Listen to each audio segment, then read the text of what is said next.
In a universe where fate made a single mistake, a king who conquered death found himself stripped of everything he had fought to protect.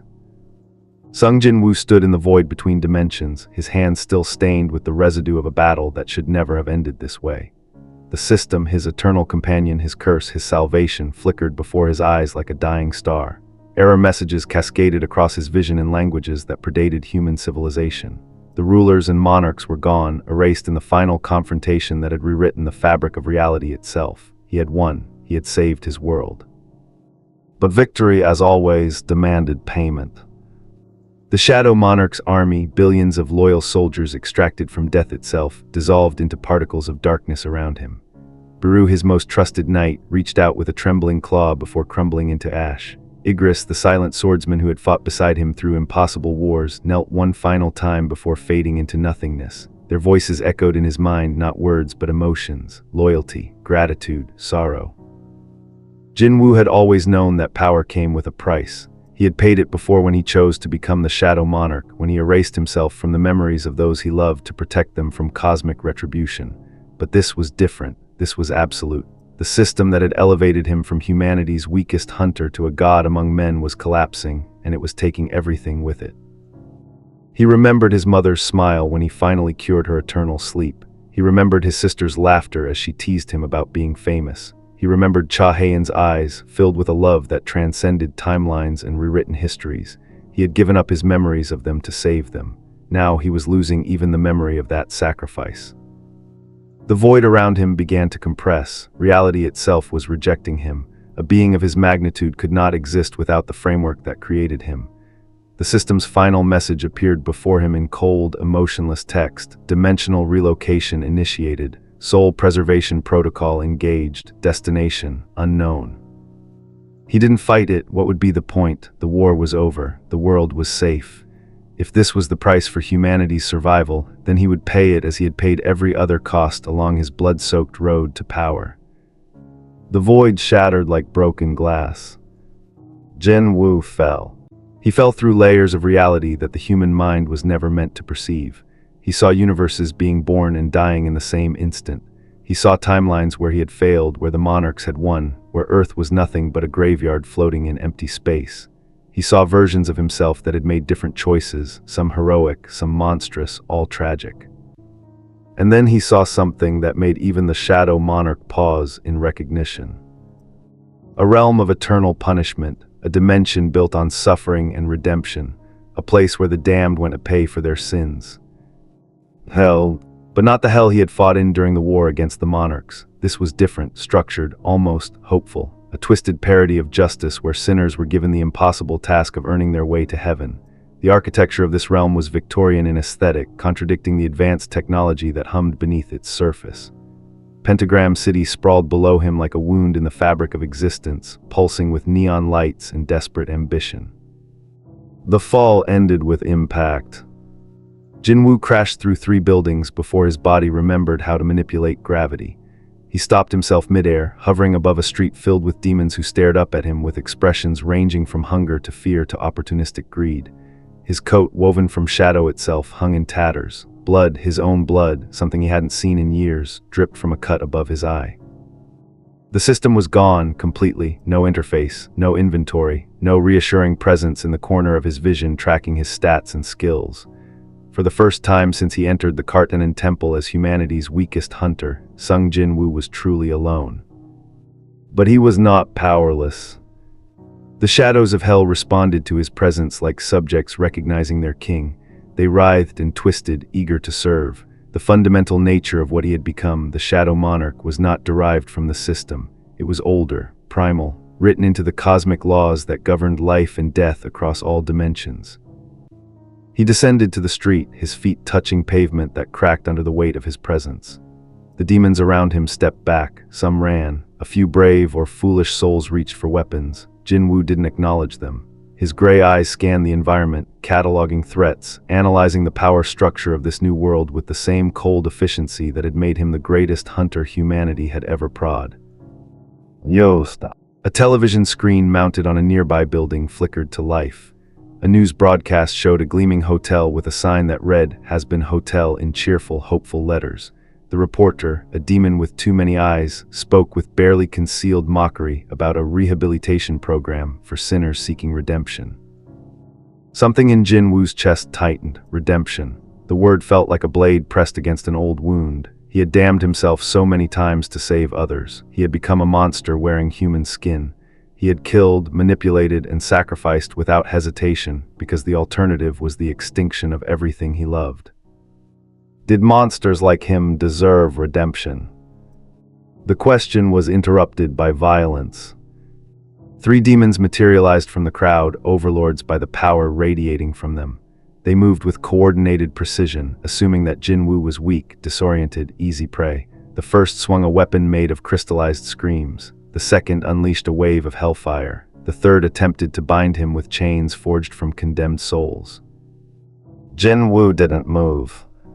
The shadows did. They erupted from every surface, from every dark corner and hidden crevice. In a heartbeat, the 3 overlords were suspended in midair, wrapped in tendrils of absolute darkness that drank their power like roots drawing water from poisoned soil. Jin Woo finally looked at them, and his eyes held the accumulated weight of 1 billion deaths. "I am not your prey," he said quietly. "I am not your enemy, but if you force my hand, I will show you what real darkness looks like." He released them, the shadows withdrew. The 3 overlords collapsed, gasping, their power diminished, but their lives intact. The message was clear. Mercy was a choice he made, not a weakness to exploit. The crowd dispersed rapidly.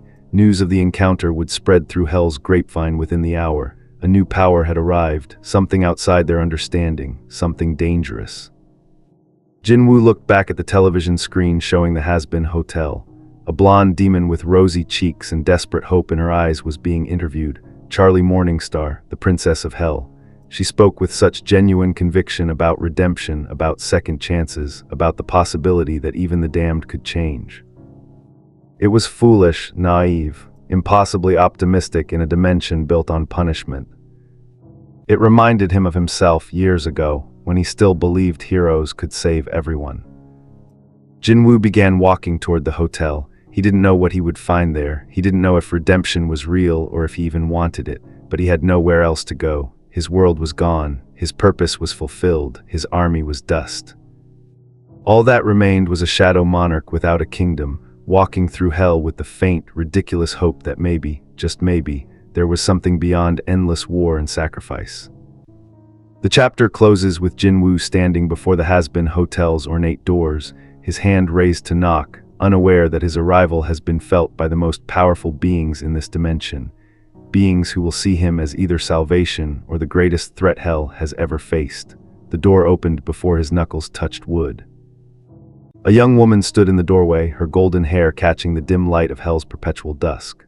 Charlie Morningstar radiated an energy that seemed fundamentally wrong for this place, genuine kindness, untainted hope, the kind of bright optimism that should have been snuffed out by the cruelty surrounding her. Her eyes widened as she took in Jin Woo's appearance. The torn coat that moved like living shadow, the exhaustion carved into his features, the 1,000-yard stare of someone who had seen too much death. "Oh my gosh, are you okay?" Her concern was immediate and sincere. "You look like you've been through a war," Jin Woo finished. His voice was rough, unused to speaking without the calm detachment he'd maintained for years. Several, actually. Charlie's expression shifted to determination. "Well, you've come to the right place. The Hazbin Hotel is all about helping people recover from their past," and she paused, her head tilting slightly. "Wait, you're not. I don't recognize your soul signature. You're not from hell, are you?" Before Jin Woo could respond, a second figure appeared behind Charlie. She was shorter, gray-skinned, with an X over one eye, and a demeanor that screamed cynicism wrapped in exhaustion.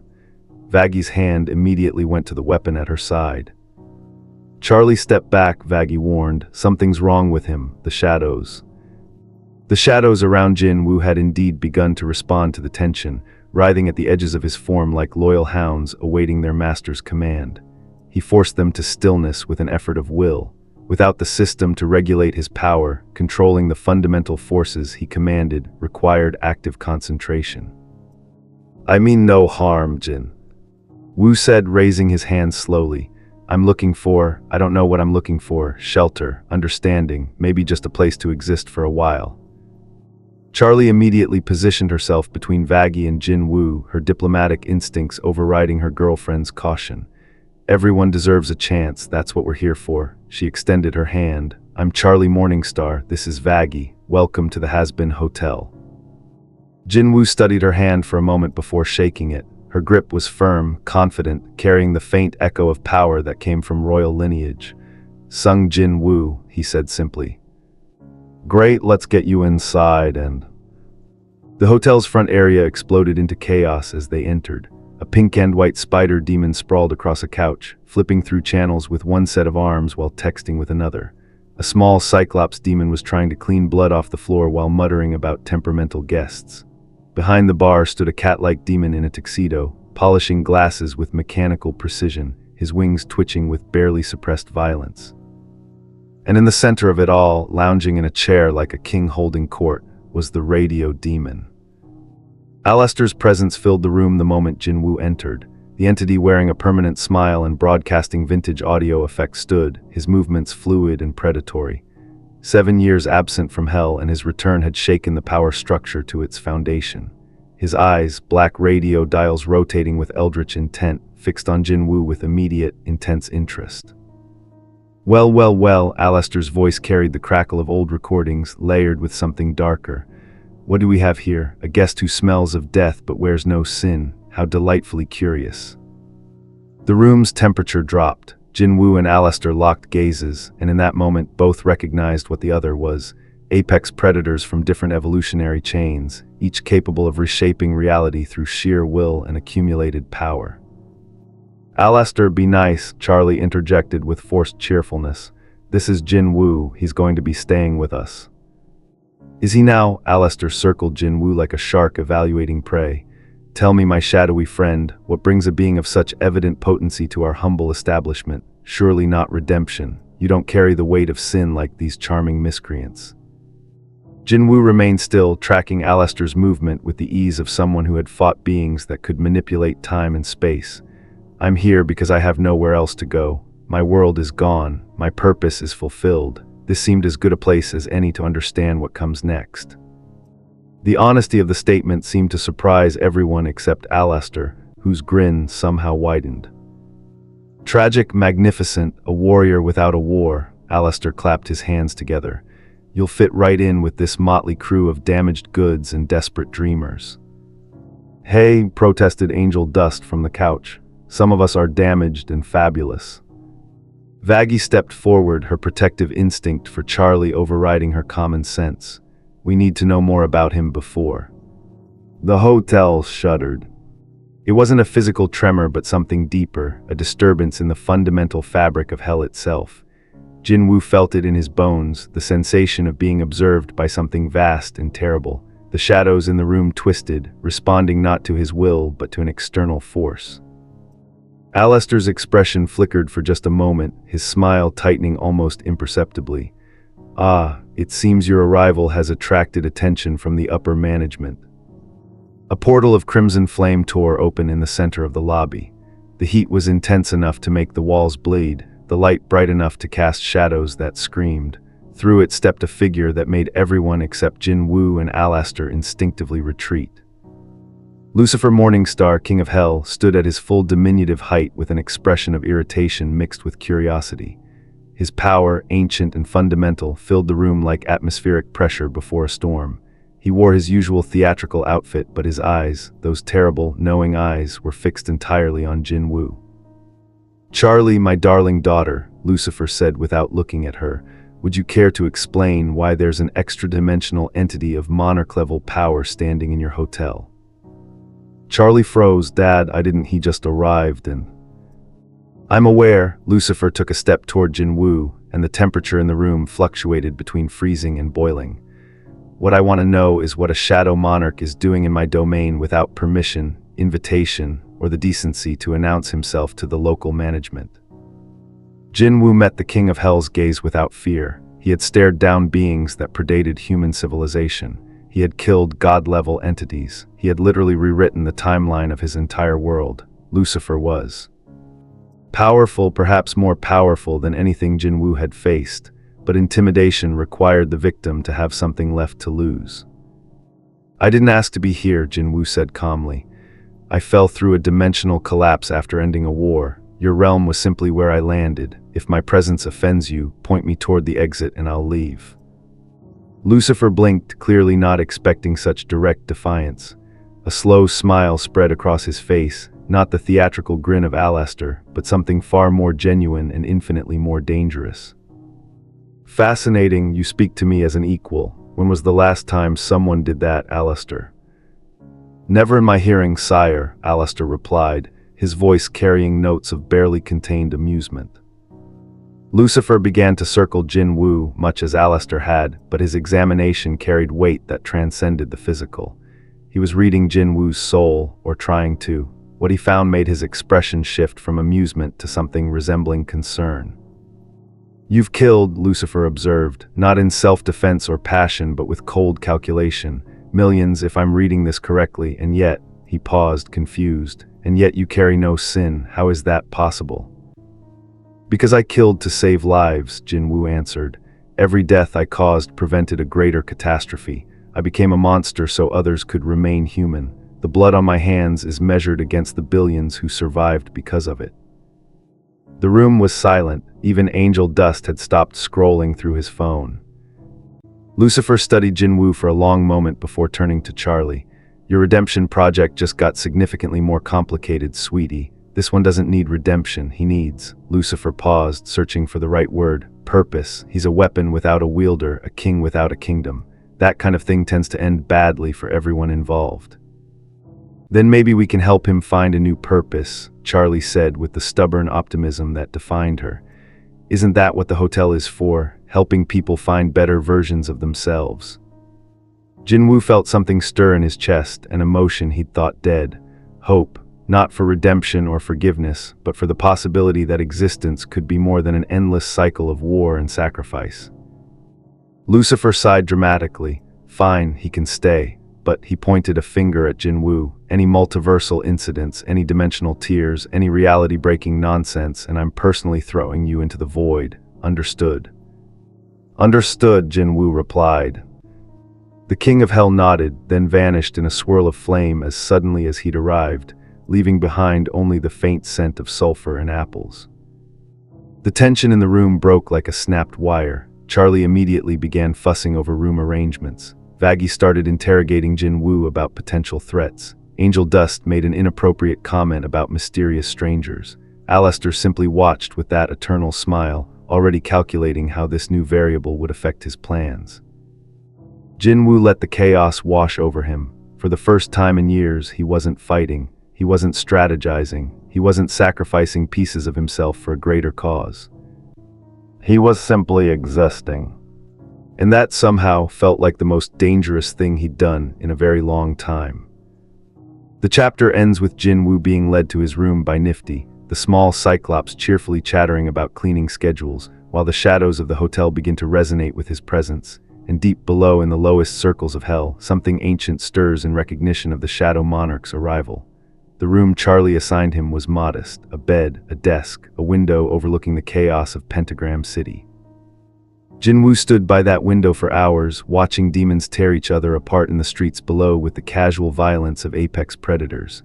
This hell was different from the apocalyptic battlegrounds he'd known. There was structure here, rules, a hierarchy maintained through power and fear.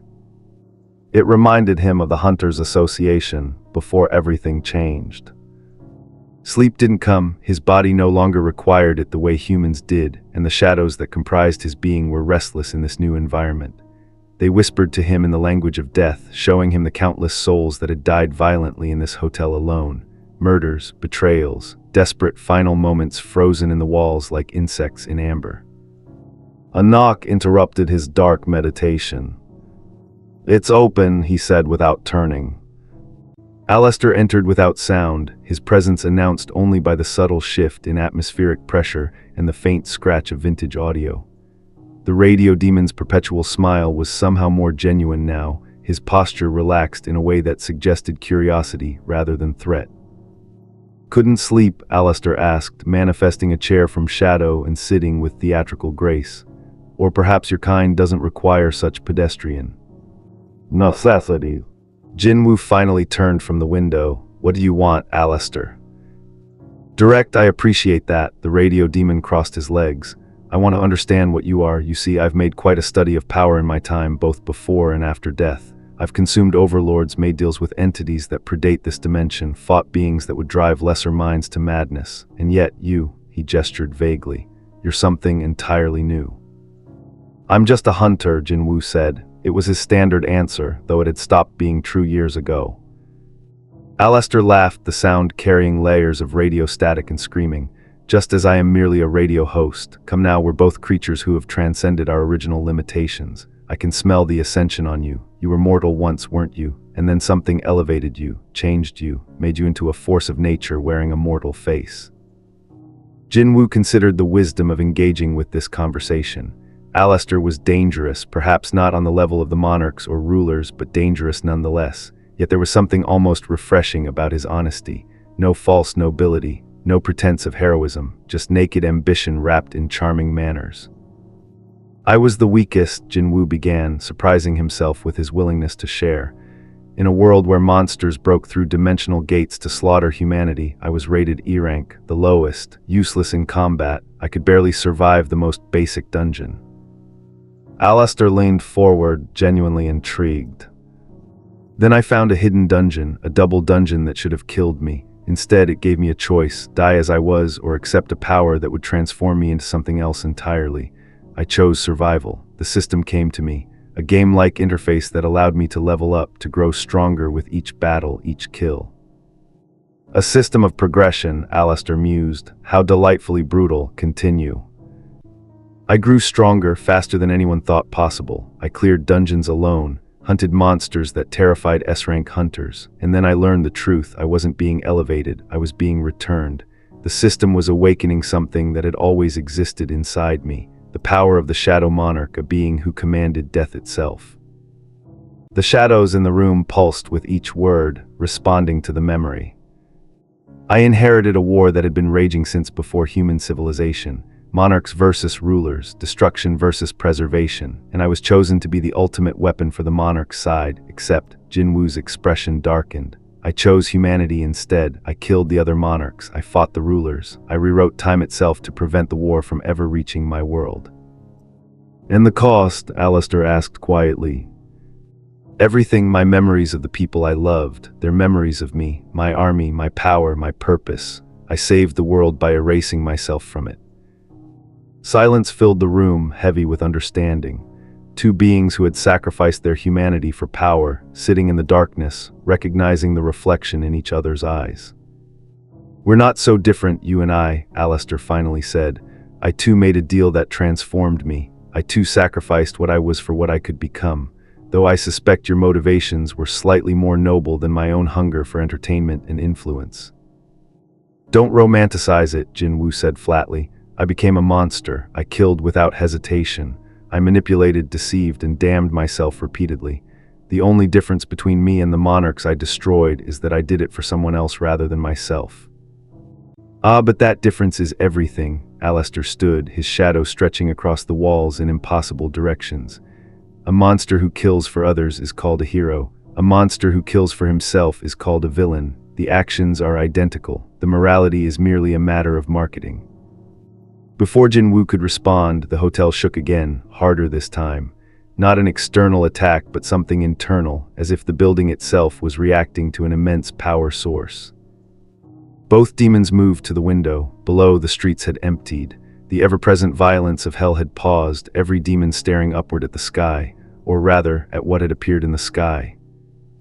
A rift, not to another dimension, but to somewhere higher. Through it descended a figure that made even Alastor's expression tighten. An exorcist, but not one of the rank-and-file angels that descended yearly for the culling. This was something else, something ancient. Its armor blazed with holy light, and its wings spread across the sky like a storm front. "That's problematic," Alastor noted with masterful understatement. Charlie and Vaggie burst into the room, the princess's face pale with recognition and fear. "That's Azrael, the angel of death. He only appears when something threatens the cosmic balance." Jin Woo felt the familiar wag. HT of destiny settling on his shoulders. Of course, he couldn't simply exist peacefully. He was a fundamental force that had crossed dimensional barriers. The universe would demand equilibrium. "He's here for me," Jin Woo stated. "What? No, this is my hotel and you're my guest." Charlie's optimism was touching, but ultimately naive. Jin Woo moved past them, heading for the stairs. "I won't let this place become a battlefield. I've destroyed enough." Alastor materialized in front of him, blocking the path. "And if you go out there alone, you'll be destroyed or banished. Either outcome leaves us without a fascinating new player in Hell's grand game. How terribly boring." "He's right," Vaggie admitted grudgingly. "Angels, especially ones like Azrael, don't negotiate. They execute divine mandates. You need leverage." Jin Woo's shadows began to coil with hostile intent. "Then what do you suggest?" Charlie stepped forward, her eyes blazing with determination that carried her father's royal authority. "You let me do what I do best, talk. Azrael may be an angel, but he's still bound by heaven's bureaucracy, and I happen to be very good at finding loopholes in cosmic law." It was a terrible plan, naive, based entirely on hope and diplomatic skill against a being that embodied divine judgment. It reminded Jin Woo of every desperate gambit he'd taken when vastly outmatched. "Fine," he agreed, "but if negotiation fails?" "If negotiation fails," Alastor interjected with dark amusement, "then we'll discover whether the Angel of Death can survive meeting a Monarch of Death. Should be quite the show." They descended together, the Shadow Monarch, the Radio Demon, the Princess of Hell, and her loyal guardian. An alliance born of necessity and curiosity, facing down divine judgment with nothing but desperate hope and the arrogance of those who had already survived impossible odds. Azrael waited in the hotel's courtyard, his presence causing reality to warp and fracture at the edges. When he spoke, his voice carried the weight of eons. "The balance has been disturbed. An entity of monarch-level power exists in a dimension not designed to contain such force. This cannot stand." Charlie stepped forward, her horns manifesting as she drew on her demonic heritage. Under Cosmic Law Article 7, Subsection 12, all conscious beings are entitled to sanctuary if they pose no active threat to dimensional stability. Jin Woo came here by accident, not invasion. The angel's faceless helm turned toward her. "His existence here is the threat, daughter of Lucifer. Each moment he remains, reality fractures further." Jin Woo felt the truth of those words. He could sense it now. His presence was slowly tearing at the fabric of hell itself, not intentionally, but simply by being what he was, a square peg forced into a round hole, damaging both in the process. "Then send me somewhere else," Jin Woo said. "Another dimension, the void, anywhere that won't collapse under my presence." "There is nowhere," Azrael replied. "You are a cosmic anomaly, a being who should not exist, sustained by a power system that has been erased. You are a paradox given form. The only solution is termination." The shadows erupted. Not from Jin Woo's conscious will, but from pure instinct. The fundamental law of the Shadow Monarch: never submit, never surrender, survive at any cost. Azrael drew a blade forged from condensed starlight. So be it. The chapter ends as Jin Woo's army begins to materialize, not from the void as before, but from the shadows of hell itself, the damned souls answering his call whether he wills it or not, and Alastor's grin widens with terrible anticipation, recognizing that the battle about to unfold will reshape hell's power structure forever. The courtyard of the Hazbin Hotel became a battleground between light and darkness. Azrael moved with the precision of divine mandate, his blade cutting arcs of holy fire through the air. Each swing wasn't just an attack, it was an erasure, a fundamental negation of existence meant to unmake Jin Woo at the molecular level. But Jin Woo had fought gods before. He flowed between strikes like water, his body no longer bound by human limitations. The shadows that had begun to manifest as his army were different here, not the loyal soldiers he'd commanded in his world, but twisted, desperate things pulled from hell's endless reservoir of damned souls. They clawed their way into existence, drawn to his presence like moths to flame, screaming with voices that had long forgotten human language. "Stop!" Charlie's voice cut through the chaos, her demonic power flaring. "This isn't necessary." Azrael didn't acknowledge her. Divine mandates didn't pause for princesses, even ones who carried Lucifer's bloodline. Jin Woo caught the angel's blade with his bare hand, shadow solidifying to meet holy light in an explosion that shattered every window in the hotel. The contact burned, but he'd endured worse, the angel's stree. NGTH was immense, but it was rigid, bound by the absolute certainty of heaven's righteousness. Jin Woo had learned long ago that absolute certainty created exploitable patterns. He twisted, redirecting the angel's momentum, and drove a shadow-wreathed fist toward Azrael's core. The impact sent the angel careening backward, wings flaring to arrest the motion. "Impressive," Azrael acknowledged. "You fight with the skill of one who has ended wars, but skill will not save you from judgment." "I'm tired of being judged," Jin Woo replied, his voice carrying an edge of genuine anger for the first time since arriving in hell. "I saved my world, I sacrificed everything, and now you want to erase me because my existence is inconvenient. I've heard that speech before from beings far more powerful than you."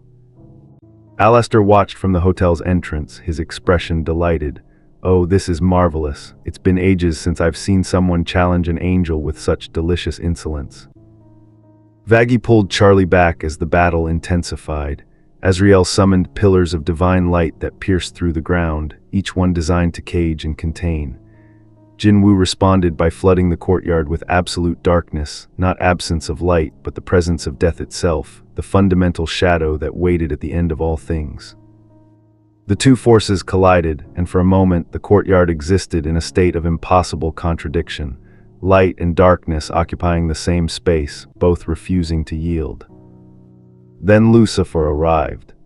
The king of hell appeared in a burst of flame that dwarfed both combatants' displays of power. His presence was authority itself, the weight of eons of rule compressed into a single diminutive figure who radiated annoyance. "Azrael," Lucifer said with dangerous calm, "would you care to explain why you're tearing up my daughter's hotel without a proper invasion, notice filed in triplicate with the heavenly bureaucracy?" The angel of death actually hesitated. "Lucifer, this matter falls under cosmic emergency protocols, which require notification to the ruling authority of any affected dimension," Lucifer interrupted. "That would be me, and I don't recall receiving any notification. Did you receive notification, Charlie?" "No, Dad," Charlie said, catching on to her father's angle. "No notification, meaning this is an unauthorized invasion of hell's sovereign territory by a heavenly agent. Do you know what the last war between heaven and hell cost both sides? Do you really want to restart that mess over one confused interdimensional refugee?"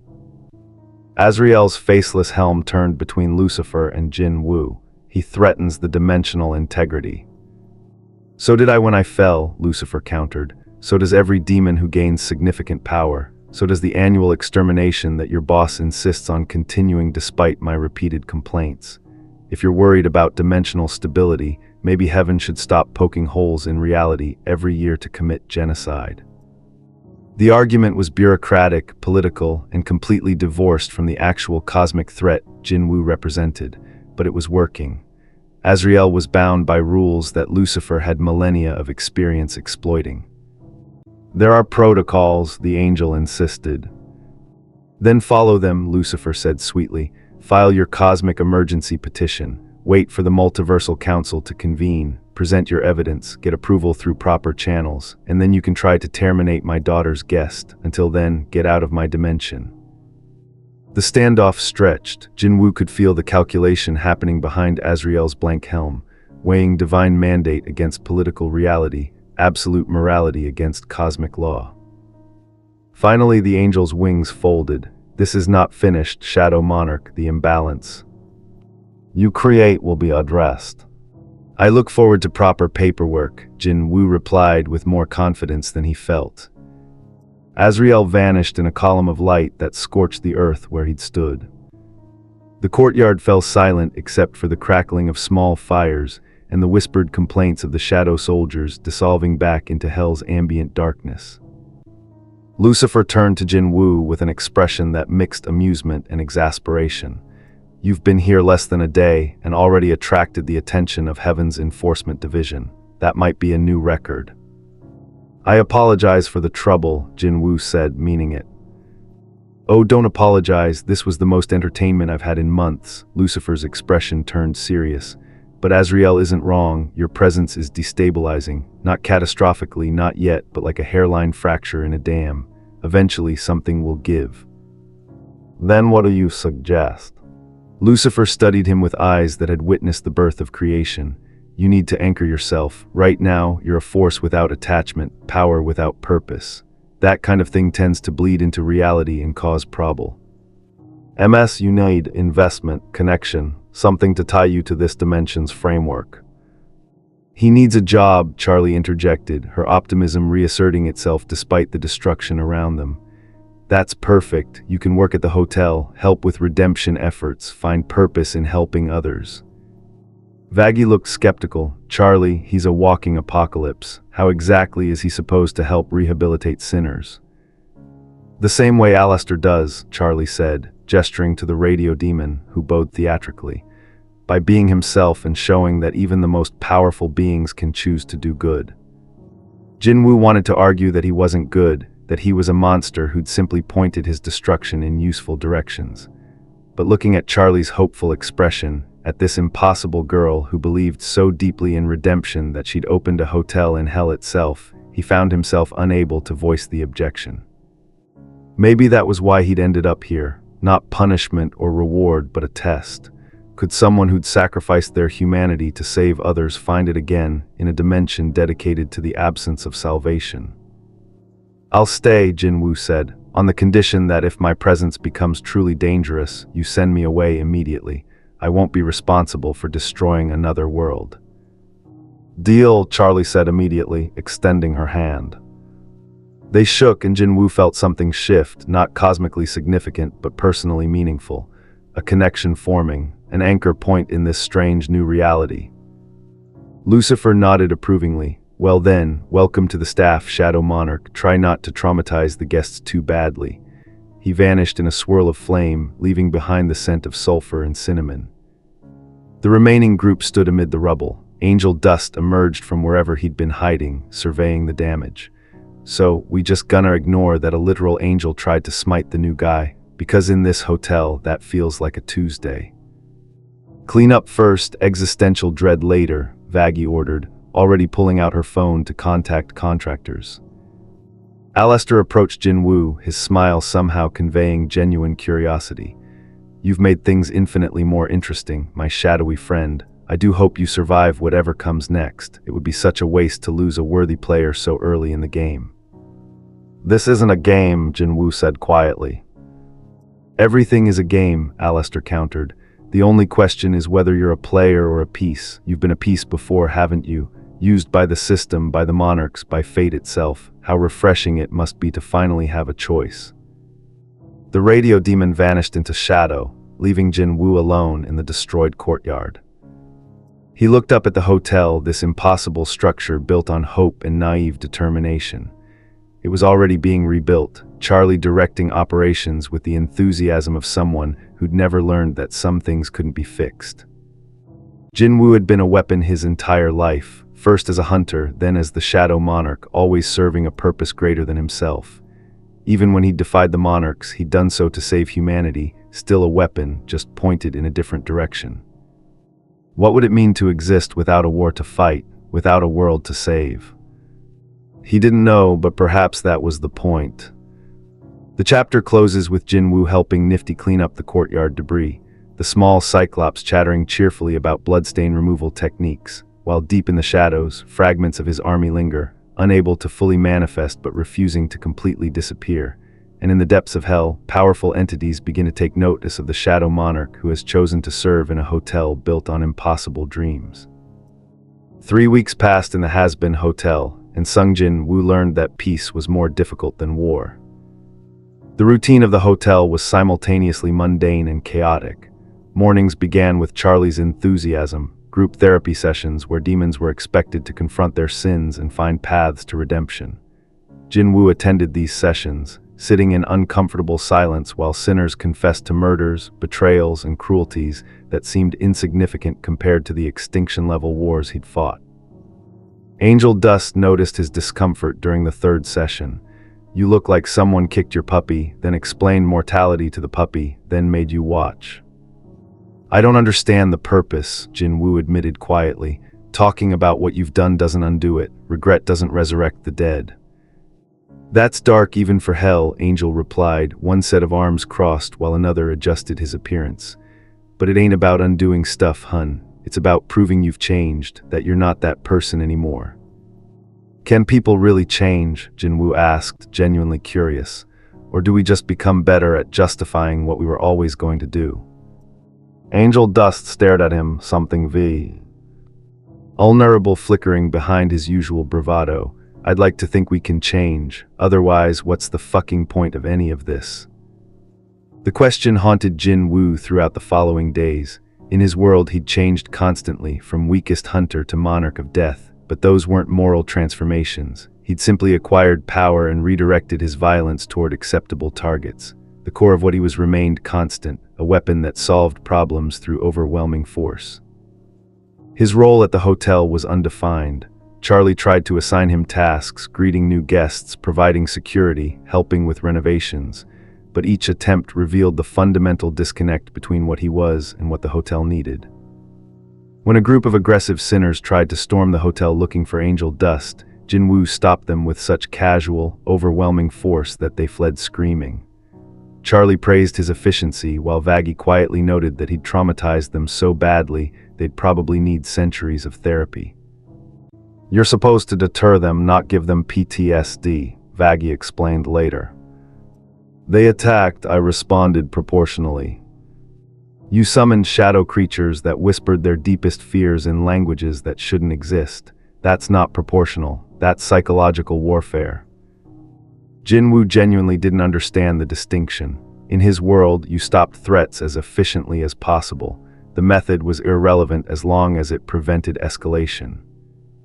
Alastor found the whole situation hilarious. You're trying to teach an apex predator to be a sheepdog. It's adorable in its futility. The radio demon had become an unexpected companion, not a friend. Jin Woo doubted Alastor was capable of genuine friendship, but a fellow observer of the hotel's dysfunction. They would sit in the lobby late at night, Alastor reading newspapers from decades past while Jin Woo watched the shadows move with autonomous life. You're restless, Alastor observed one evening. Your shadows grow more active each day. They hunger for purpose. I don't command them like I used to, Jin Woo admitted. Without the system, controlling them requires active concentration. Sometimes they act on their own, responding to threats I don't consciously recognize. How delightfully dangerous, Alastor turned a page. Tell me, do you miss it? The absolute control, the certainty of your purpose. Jin Woo considered the question carefully. I miss knowing what I was supposed to do. Every day in my world had clear objectives: grow stronger, protect humanity, stop the monarchs. Here I have no mission, no enemy, nothing to fight except my own irrelevance. Ah, the existential crisis of the warrior in peacetime. Alastor's smile widened. A tale as old as civilization itself. Warriors need wars. Without them, they become dangerous to the very societies they once protected. Is that what happened to you? Jin Woo asked directly. For once, Alastor's smile faltered.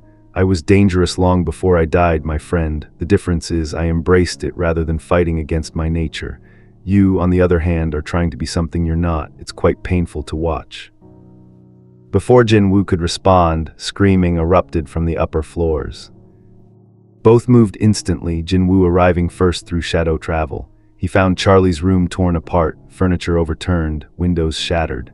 Vaggie held Charlie protectively while the princess stared at something on her desk with an expression of horror and rage. A severed head sat in a gift box. Not just any demon, Jin Woo recognized the soul signature. One of Charlie's reformed guests, a sinner who'd been showing genuine progress, now reduced to a trophy. A note was pinned to the box: redemption is a lie, hell is forever, stop wasting our time. The V's. Who are the V's? Jin Woo asked, his voice carrying an edge that made the shadows in the room writhe. Overlords, Vaggie spat. Vox, Valentino, and Velvet. They control most of hell's media, drugs, and fashion. They see Charlie's hotel as a threat to their power structure. They killed someone to make a point, Jin Woo stated flatly.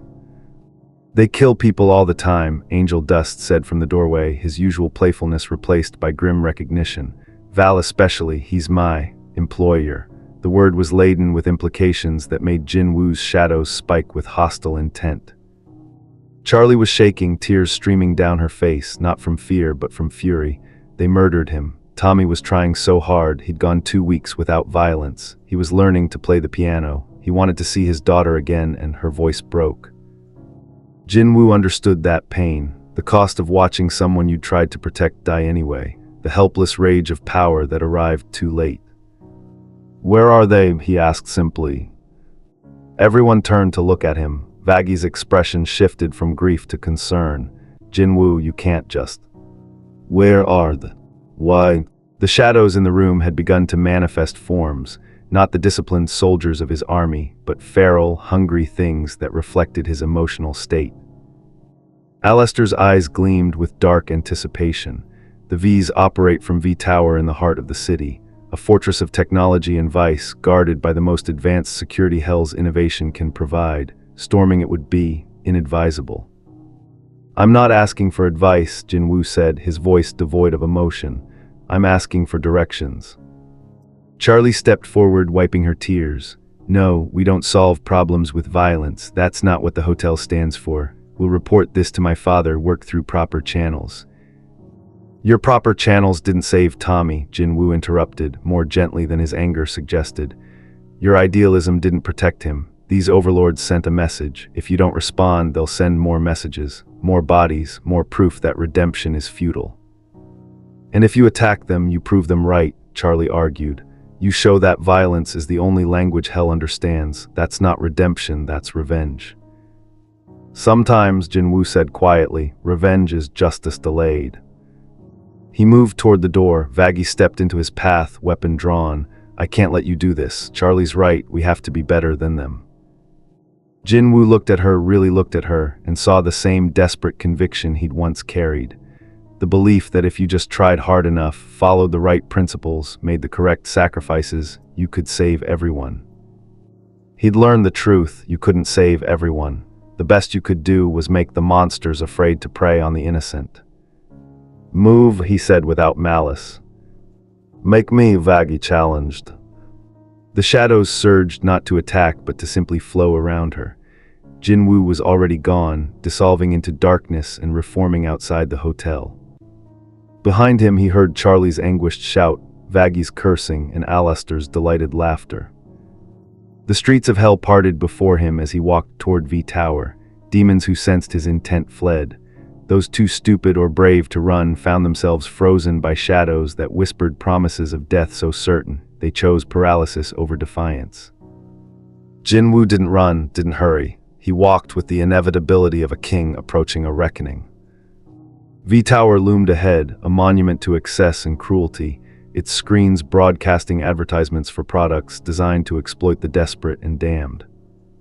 Inside, the V's were celebrating, unaware that they'd made a fatal miscalculation. They'd threatened something under the Shadow Monarch's protection. And Jin Woo had spent lifetimes teaching beings far more powerful than them what that mistake cost. The chapter ends with Jin Woo standing before V Tower's entrance, his shadows beginning to infiltrate the building's infrastructure, while security alarms fail and cameras glitch, and inside, Vox finally notices the approaching threat on his screens, a figure wrapped in absolute darkness, walking toward them with the patience of death itself. Vox saw him coming on every screen simultaneously. The media overlord's control room was a cathedral to surveillance, thousands of monitors showing every corner of Hell he'd claimed as his territory. Usually it was a throne room of information and power. Now, every single screen displayed the same image, a man walking through the streets, surrounded by shadows that devoured light itself. "What the fuck is that?" Velvet asked, looking up from her phone where she'd been posting about their latest message to Charlie. "A problem," Vox replied, his screen face flickering with interference. "A very big problem." Valentino lounged on a couch, smoking his trademark pipe with bored elegance. "It's just one sinner, send security, send 50 security, problem solved." "That's not just a sinner," Vox said, rewinding footage from the Hazbin Hotel's courtyard battle. "That's the thing that fought an angel to a standstill, the thing Lucifer himself protected." All three Vs watched as the recordings showed Jin Woo casually dismantling Azrael's attacks, moving with efficiency that suggested the angel was barely an inconvenience. "Oh," Valentino said, sitting up slightly, "that's less convenient." The building shuddered as Jin Woo's shadows touched its foundations. Vox's screens went haywire, not destroyed, converted. One by one, his cameras and displays became windows into absolute darkness, showing nothing but void. His control was being stripped away, technology subverted by something that predated circuits and code. "Full lockdown," Vox commanded.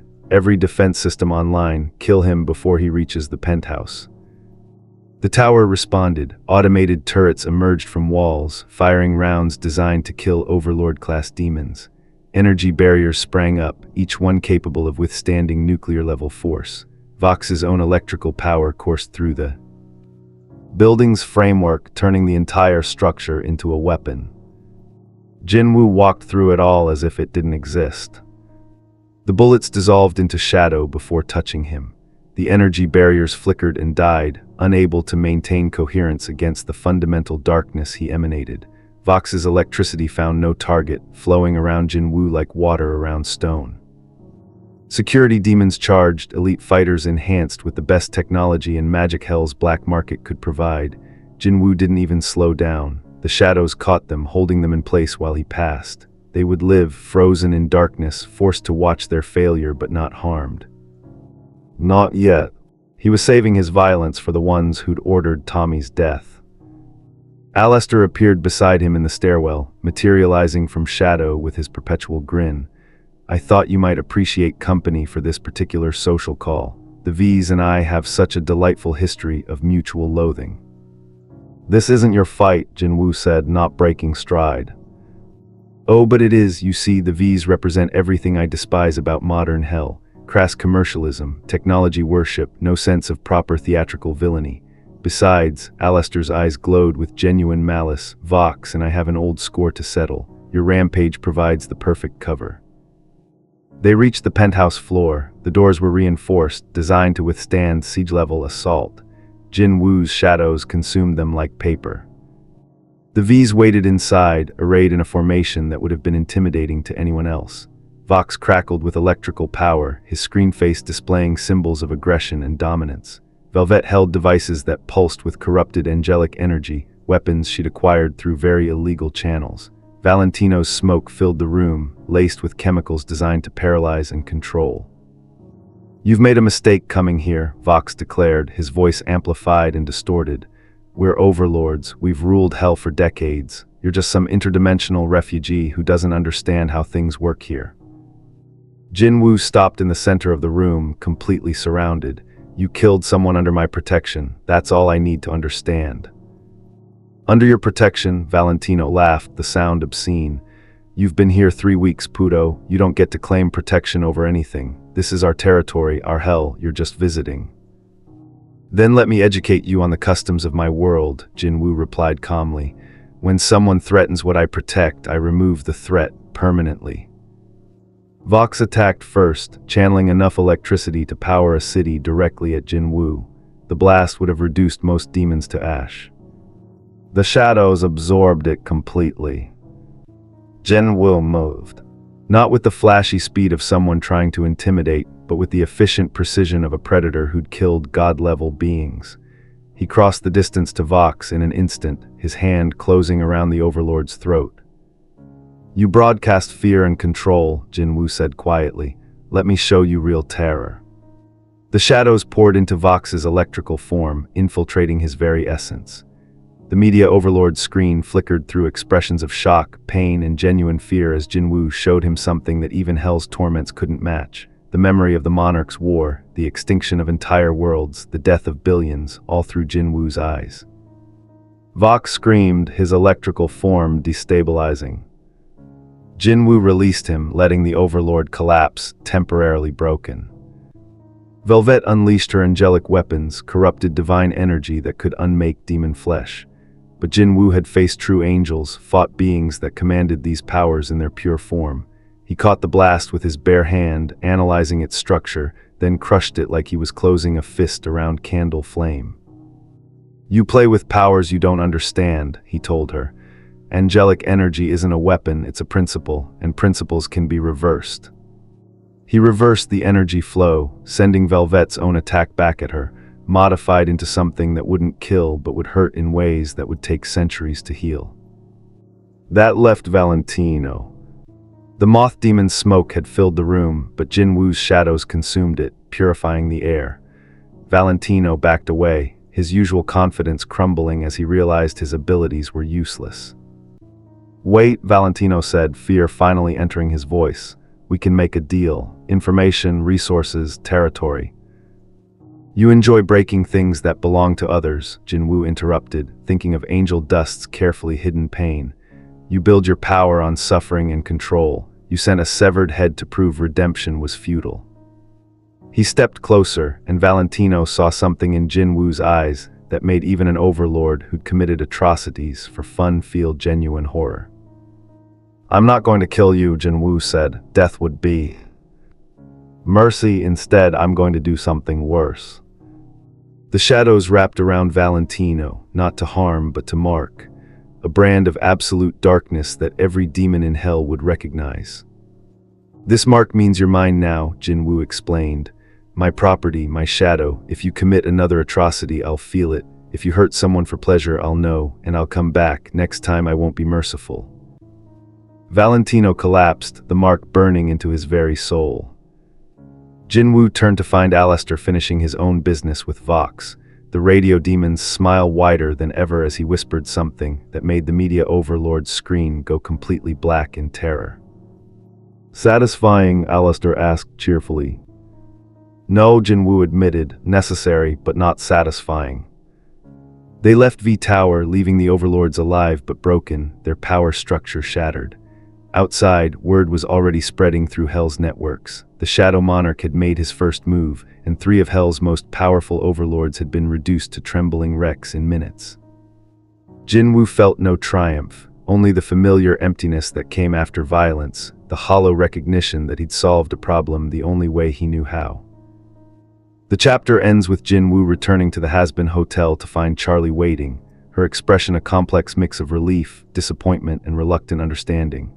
While Vaggie holds a tablet showing news footage of the V-Tower incident, and across Hell, overlords begin emergency meetings to discuss the new power that has inserted itself into their delicate hierarchy, a power that operates by rules they don't understand and can't predict. Charlie didn't speak to him for 3 days. It wasn't anger exactly. Jin Woo could have dealt with anger. It was disappointment, visible in the way she coordinated hotel activities around him, how her usual enthusiasm dimmed when he entered a room. She didn't condemn his actions, couldn't really, given that the V's had committed the first atrocity, but she clearly believed he'd failed some fundamental test. Maybe he had. The hotel had gained 7 new residents in the aftermath of V Tower, sinners who'd been trapped under the overlord's control, now freed by the power vacuum. They looked at Jin Woo with expressions ranging from gratitude to fear. He made them uncomfortable, too powerful, too unpredictable. A weapon that had been pointed in a helpful direction but could just as easily turn. Angel dust was the exception. The spider demon found Jin Woo on the roof 4 nights after the incident, bringing 2 bottles of Hell's strongest alcohol and an expression that suggested he understood things that words couldn't express. Val hasn't left his room since you marked him, Angel said, sitting beside Jin Woo without invitation. His whole empire is collapsing. Demons he controlled for decades are just walking away, like they finally remembered they had a choice. Good, Jin Woo replied simply. Yeah, good. Angel was quiet for a moment. You know what the fucked up part is? I wanted to thank you. Val's done things to me that, well, let's just say having him broken and afraid feels like justice, but I also know that's not why you did it. I did it because he killed Tommy. Because he sent a message that needed answering. Right, you didn't do it for me. You did it because someone hurt something you decided to protect. That's different. Angel took a long drink. Charlie thinks you solved the problem wrong, that there was a better way, some redemption path that could have changed the V's instead of breaking them. Do you think that? Jin Woo asked. Angel Dust laughed bitterly. I think Charlie's beautiful and naive and I love her for it, but some people don't change. Some people just find better masks. Val's been what he is for decades, longer. You think a few therapy sessions and heartfelt conversations would have stopped him from killing to prove a point. Jin Woo looked out over hell's sprawl. In my world, I tried redemption once. I fought a monarch who could control ice and death. His name was the Monarch of Frost. Before the war consumed him, he'd been human, a father who'd lost his child to the original conflict. What happened? Angel asked quietly. I tried to reach that human part, tried to show him that continued fighting would only create more loss, more tragedy. I appealed to the father he'd been. Jin Woo's expression darkened. He used my hesitation to kill 300,000 people. Froze an entire city because I'd given him an opening by assuming his humanity was stronger than his nature. Damn. After that, I stopped trying to redeem enemies. I simply removed them. It wasn't heroic, it wasn't just, but it saved lives. Jin Woo finally took the offered bottle, though alcohol had long since stopped affecting him. Charlie wants to believe everyone can change. I want her to be right, but my experience suggests otherwise.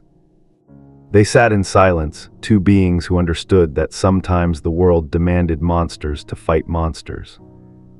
So what now? Angel asked eventually.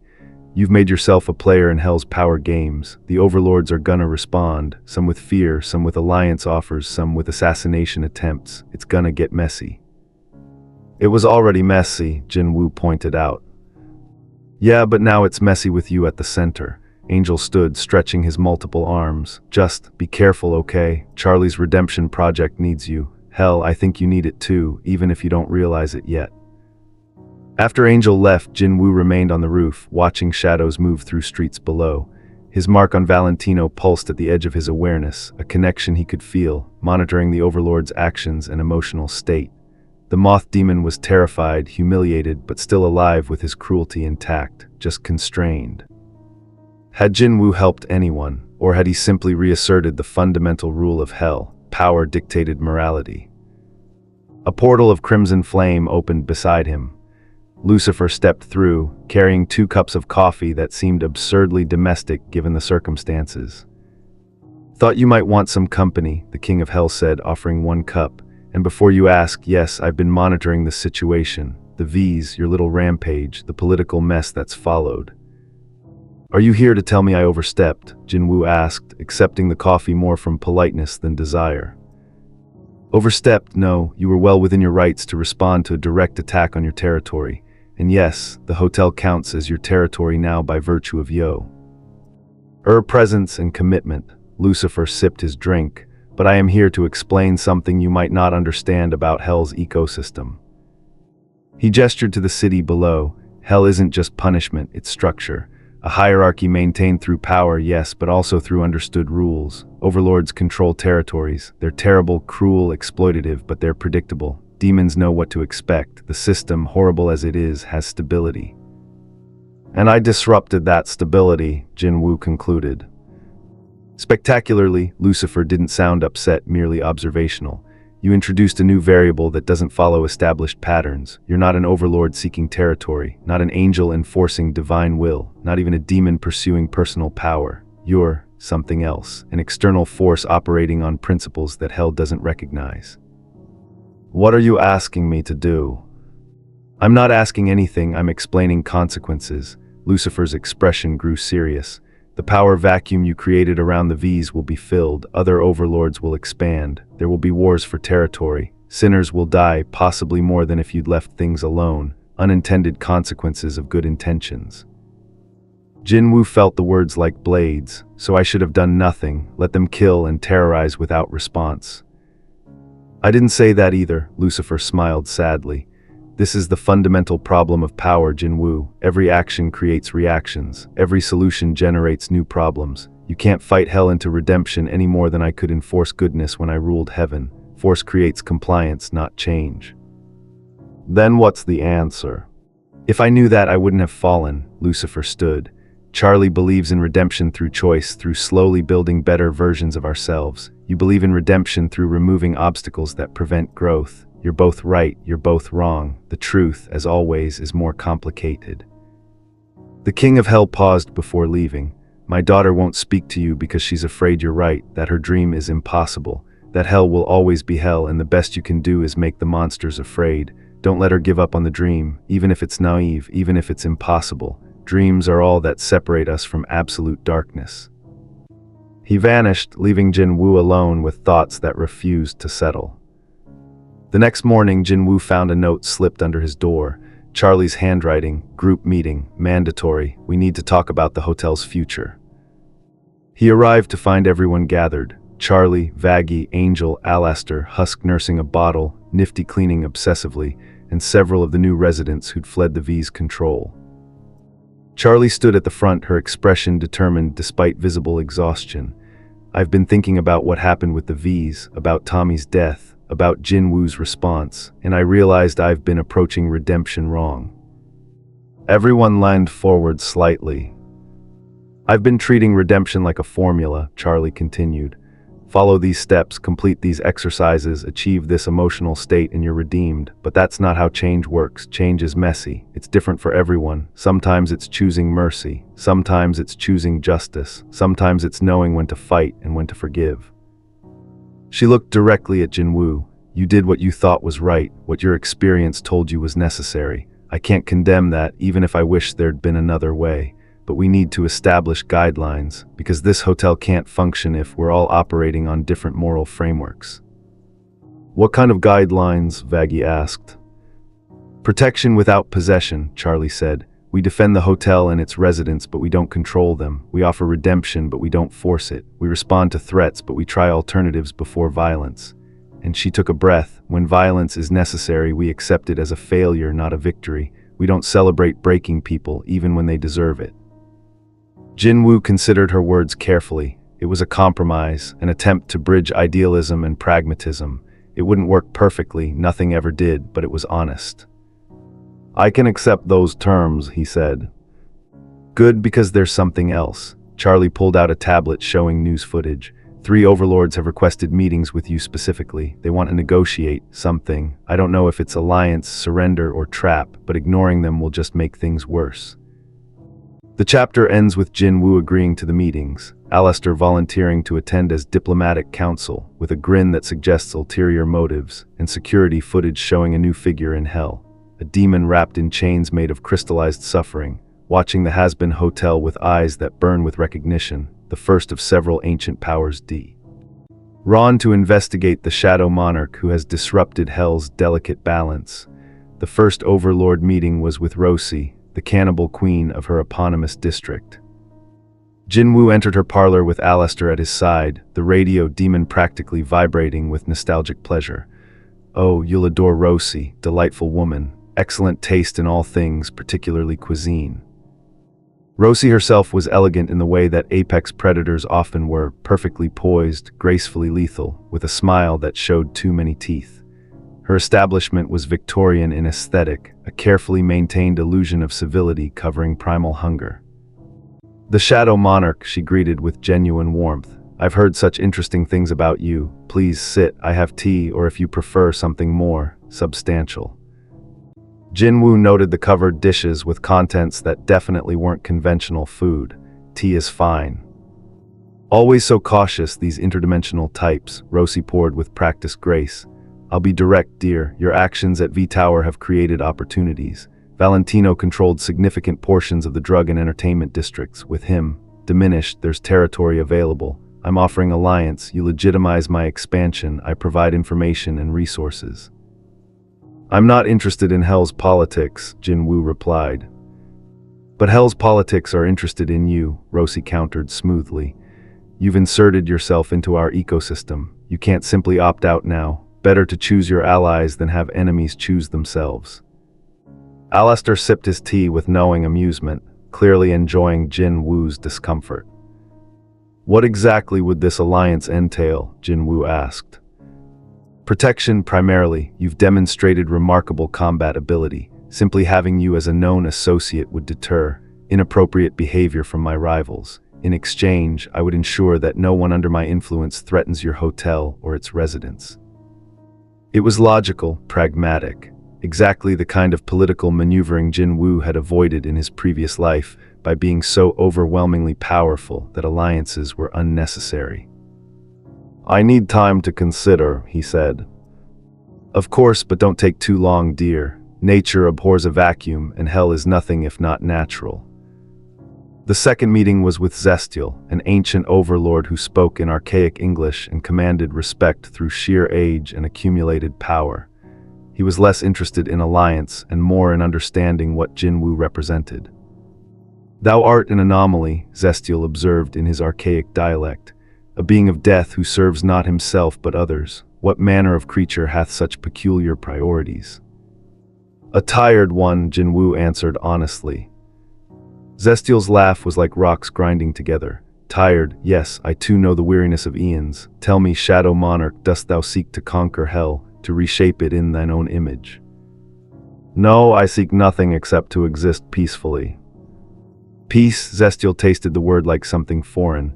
"There is no peace in hell, young one, only intervals between conflicts. Thy very presence creates conflict by disrupting established order. Thou canst no more exist peacefully here than a stone can float on water." The third meeting never happened. Jin Woo and Alastor arrived at the designated location, an upscale establishment in the entertainment district, to find it abandoned. Too abandoned. The kind of empty that suggested rapid evacuation rather than normal closure. "Trap," Alastor said cheerfully. "How predictable." The ambush came from all directions simultaneously. Not overlords, but their combined forces, dozens of enhanced demons with weapons designed specifically to counter Jin Woo's observed abilities. Anti-shadow technology, blessed ammunition, binding spells layered in redundant patterns. Someone had been studying him carefully. The attackers weren't trying to kill, they were trying to capture. Nets of woven holy energy, containment fields that suppress demonic essence, chemical agents designed to induce paralysis in even powerful entities. Jin Woo moved through the assault like water through cracks. His shadows were more than simple darkness, they were fundamental death given form. The anti-shadow technology worked on conventional demonic shadows, but had no effect on the primordial force he commanded. He caught one attacker pulling information from their surface thoughts with a technique he'd learned fighting the monarchs. The ambush was coordinated by a coalition of mid-tier overlords, those who saw his disruption of the V's as both threat and opportunity. They planned to capture him, study him, and potentially sell his secrets to the highest bidder. Alastor fought beside him with evident pleasure, his eldritch powers ripping through attackers with creative brutality. Oh, this takes me back, the good old days when betrayals actually required effort. "You knew this was a trap," Jin Woo accused. "Ed disabling another attacker." "Suspected," Alastor corrected, "but where's the fun in warning you? Besides, you're handling it beautifully." Jin Woo was about to respond when he felt it, a familiar presence at the edge of his awareness. Not demonic, not angelic, something else entirely. A shadow that didn't belong to hell. He froze, attention divided, and that moment of distraction cost him. A spear not physical but conceptual, a weapon forged from the fundamental concept of binding, pierced through his defenses and struck his core. Pain exploded through Jin Woo's consciousness. Not physical pain but existential agony, the sensation of his very being constrained and compressed. He fell to one knee as symbols appeared around him, a summoning circle designed not to call forth demons but to imprison monarchs. Finally, a voice said, a demon in scholarly robes emerged from concealment, carrying a tome that pulsed with stolen knowledge. "Do you know how difficult it was to research binding rituals for entities that shouldn't exist? I had to consult texts that predated hell itself." Andrielphus, Alastor identified, his perpetual smile tightening slightly. "The scholar overlord, I should have known you'd be involved, always sticking your beak where it doesn't belong." The owl-like demon ignored Alastor, focused entirely on Jin Woo. "You're a fascinating specimen, a monarch without a realm, power without a system to channel it. I'm going to take you apart, study every aspect of what you are, and use that knowledge to ascend beyond even overlord status." Jin Woo struggled against the binding, but it was expertly crafted. Whoever Andrielphus was, he'd done his research thoroughly. The circle was designed specifically to counter shadowy essence, to prevent dimensional manipulation, to constrain exactly what Jin Woo had become. "The binding will hold," Andrielphus continued, approaching cautiously. "I've tested it on theoretical models for months. You should feel honored. You're about to advance Hell's understanding of multiversal metaphysics by decades." Then the familiar presence Jin Woo had felt earlier manifested fully. A figure materialized inside the binding circle, not entering from outside, but appearing as if space itself had folded to accommodate them. They wore armor that seemed to absorb light, and their face was hidden behind a mask that showed different expressions depending on the viewing angle. "Andrielphus," the figure said in a voice that echoed with multidimensional resonance, "you've caught something that doesn't belong to you." The owl demon's confidence faltered. What are you?" "I am the architect," the figure replied, "and I've been searching for the Shadow Monarch across 17 dimensions. Thank you for doing the hard work of locating and containing him. I'll take it from here." The architect reached toward Jin Woo, and the binding circle didn't resist their touch, because Jin Woo realized with horror they were the ones who designed it. The trap wasn't set by Andrielphus, he was just a pawn. This had all been orchestrated by something far more dangerous. "Who are you really?" Jin Woo demanded, struggling against paralysis. The architect's mask shifted to an expression of sad recognition. "I'm what you would have become if you'd made different choices. I'm a Shadow Monarch who chose power over sacrifice, conquest over protection. I've crossed dimensions for centuries, absorbing the power of alternate versions of ourselves. And you," they leaned closer, "are the final piece I need to achieve true multiversal ascension." Alastor moved to intervene, but the architect gestured casually, and the radio demon was simply erased from local reality, not killed, removed, placed somewhere else. Jin Woo felt genuine fear for the first time since arriving in hell. This wasn't just a powerful demon. This was a version of himself corrupted by eons of selfish pursuit, everything he could have been if he'd never learned to care about anything except his own power. "Don't worry," the architect said, beginning to draw symbols that would facilitate the absorption.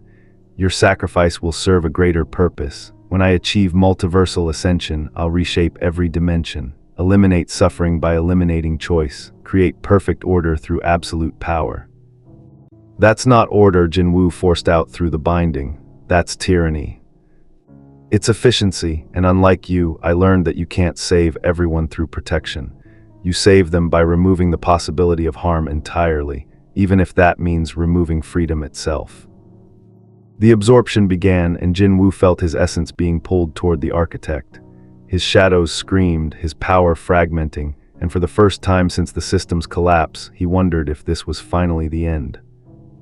The chapter ends with the architect beginning the absorption ritual, Alastor trapped in a dimensional pocket struggling to escape, and in the Hazbin Hotel.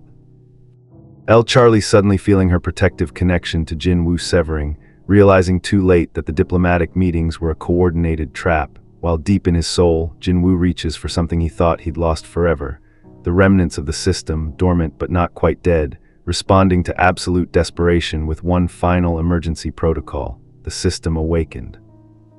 Not fully, not as it had been when Jin Woo commanded armies and rewrote reality, but a fragment remained, buried so deep in his soul that even dimensional collapse hadn't fully destroyed it.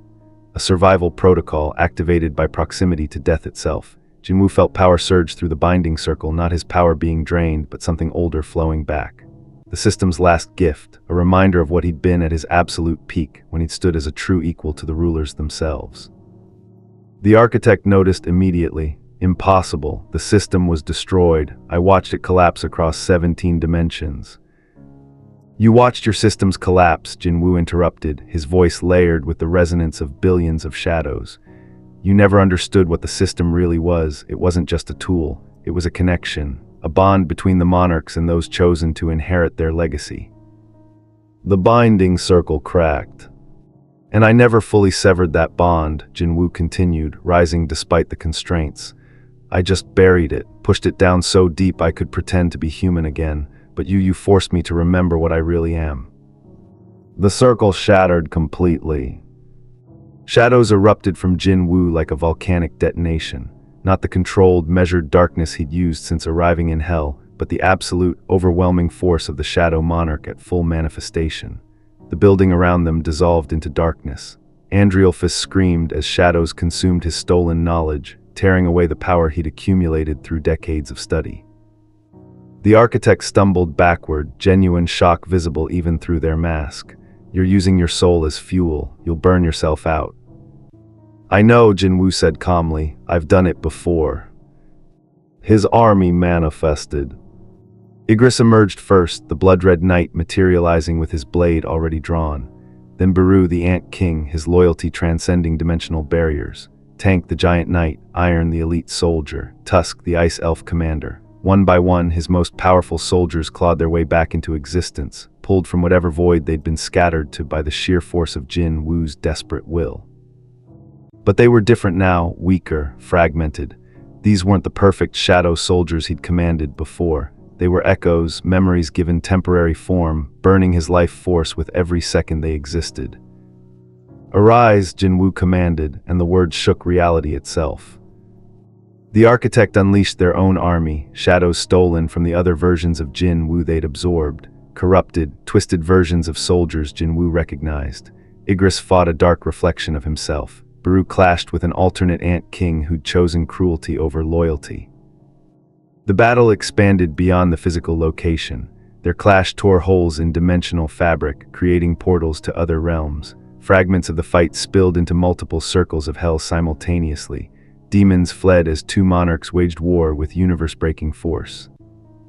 In the Hazbin Hotel, alarms screamed as reality destabilized. "We have to help him," Charlie shouted, already moving toward the door. Vaggie grabbed her arm. "We can't. That level of power, we'd be obliterated just getting close." "She's right," Lucifer said, appearing in a burst of flame with unusual seriousness. "What's happening out there isn't a fight. It's a collision between fundamental forces. The only beings in hell who could survive proximity are." The hotel's wall exploded inward. Alastor stumbled through, his usually immaculate appearance disheveled, his permanent smile strained. "The architect displaced me, quite rude." He looked at the assembled group. "Jin Woo is burning his soul to fight an alternate version of himself. If we don't intervene, one of two things happens. He wins but dies from the expenditure, or he loses and gets absorbed. Neither outcome is acceptable." "What can we do?" Charlie demanded. "Provide an anchor," Lucifer said, already drawing symbols in the air with divine fire. "Jin Woo's problem is that he's untethered from this dimension. He's fighting like he did in his own world, with everything, holding nothing back, willing to sacrifice himself. We need to remind him he has something here worth preserving." "A connection," Vaggie realized, "like the hotel, like us." "Precisely," Lucifer's expression was grim, "but it requires someone going to him, someone he's formed a genuine bond with, someone he'd choose not to sacrifice." Everyone looked at Charlie. "Of course it's me," the princess said, squaring her shoulders. "Dad, get me there. Everyone else, prepare emergency containment protocols in case this goes wrong." Lucifer opened a portal directly into the heart of the battle, a swirling vortex of light and shadow where two monarchs clashed with reality-breaking force. Charlie stepped through without hesitation. The battlefield was hell beyond hell. Literal chunks of reality floated in a void between dimensions. The architect and Jin Woo fought across multiple planes simultaneously, their shadows extending into past and future, attacking from angles that shouldn't geometrically exist. Charlie saw Jin Woo clearly for the first time since she'd met him, not the tired, restrained refugee who'd stumbled into her hotel, but the Shadow Monarch in his true form. His eyes burned with power that had ended wars between gods. His presence was so overwhelming that reality warped around him, unable to fully contain what he'd become. "Jin Woo," she screamed over the chaos. He didn't hear her, or couldn't. He was too deep in the battle, too consumed by the familiar rhythm of war. The architect laughed, the sound echoing across dimensions. "You see, this is what we truly are, not helpers, not protectors. We are weapons, designed for war, perfected through endless conflict. Stop pretending you can be anything else." Jin Woo's response was to summon more shadows, burning more of his essence, driving himself closer to complete dissolution. Charlie ran toward him, dodging attacks that could unmake her soul, shielded only by her father's hastily constructed protections. She reached out, grabbing Jin Woo's arm. The contact sent shockwaves through both of them. For a moment, Charlie saw everything, Jin Woo's entire history laid bare.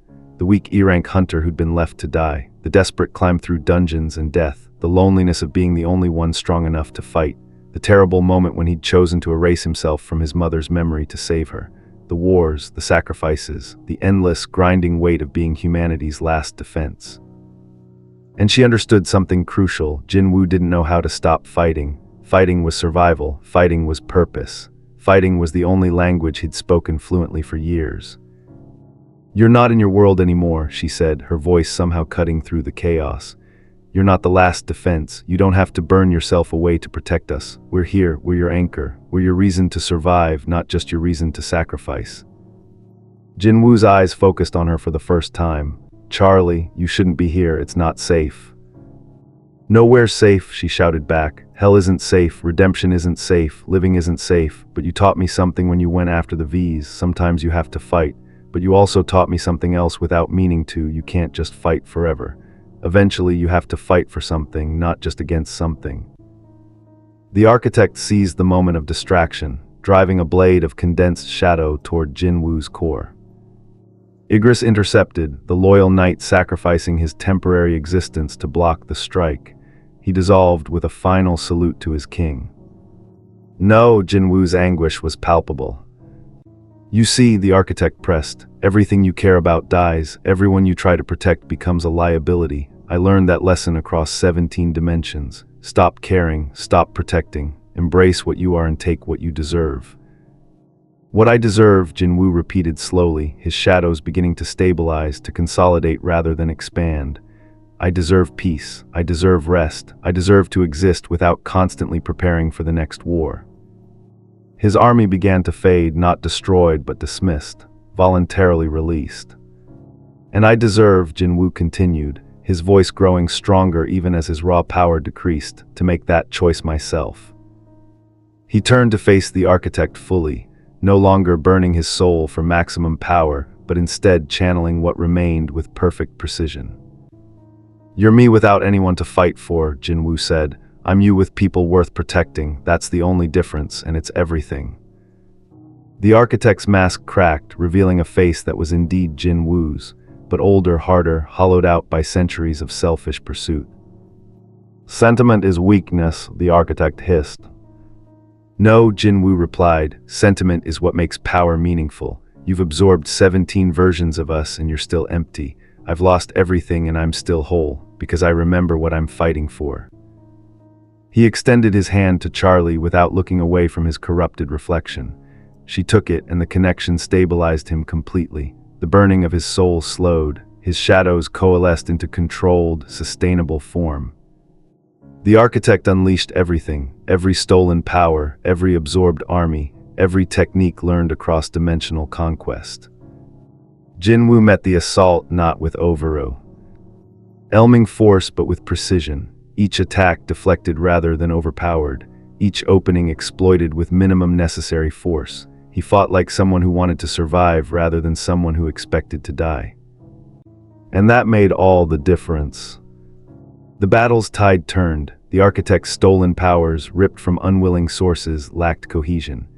Jin Woo's shadows, fueled by genuine purpose rather than desperate sacrifice, held firm.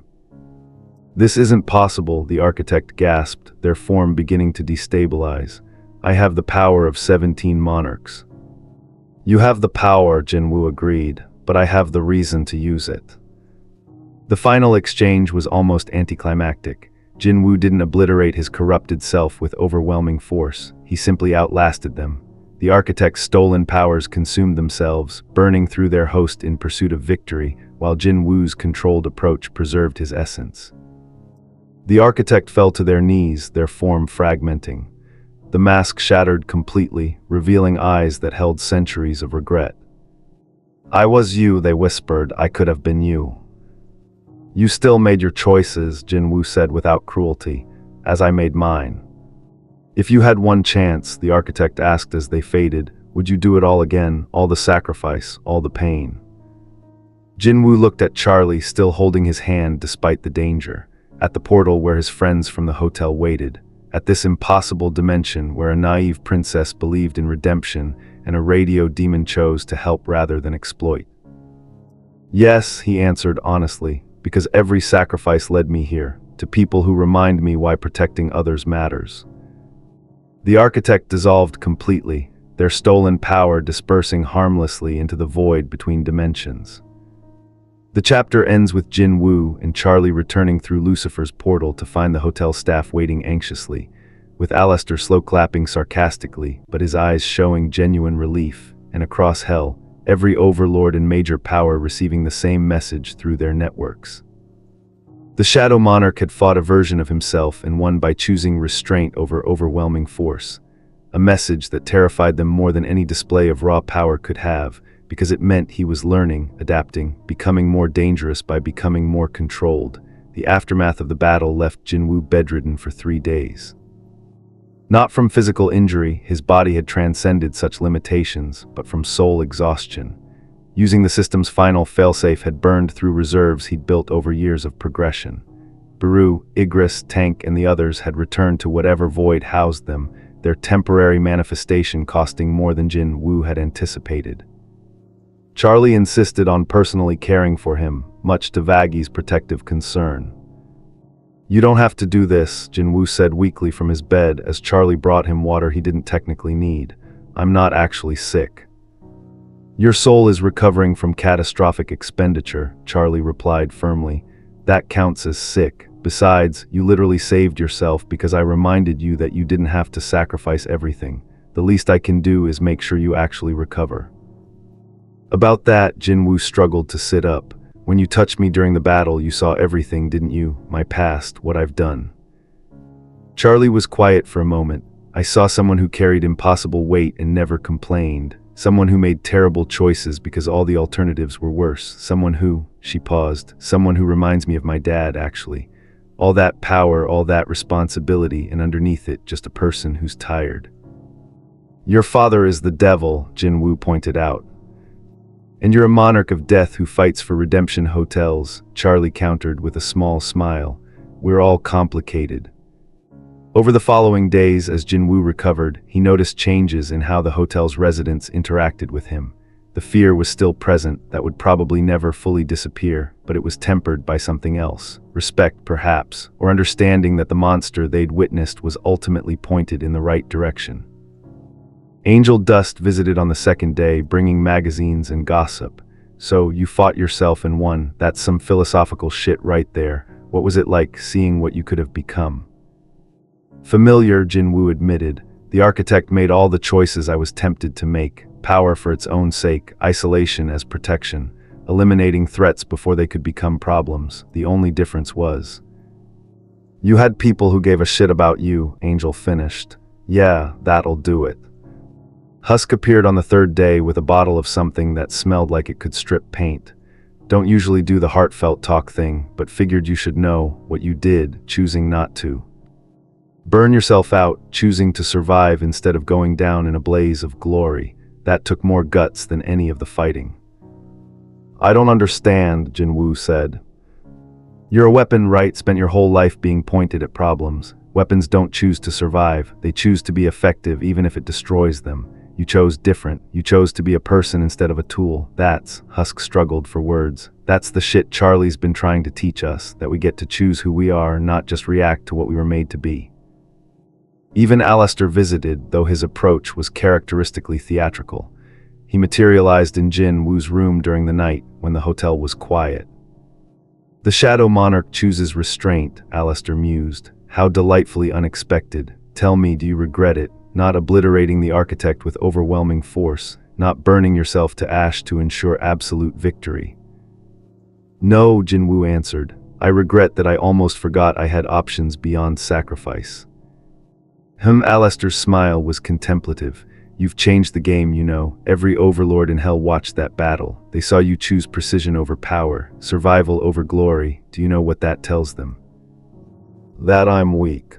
That you're unpredictable." Alastor's eyes glowed with dark amusement. "A predictable enemy can be planned for. A weapon that always chooses maximum force can be baited into exhaustion. But an enemy who might choose mercy or might choose annihilation based on reasoned judgment, that's terrifying. You've made yourself infinitely more dangerous by demonstrating restraint."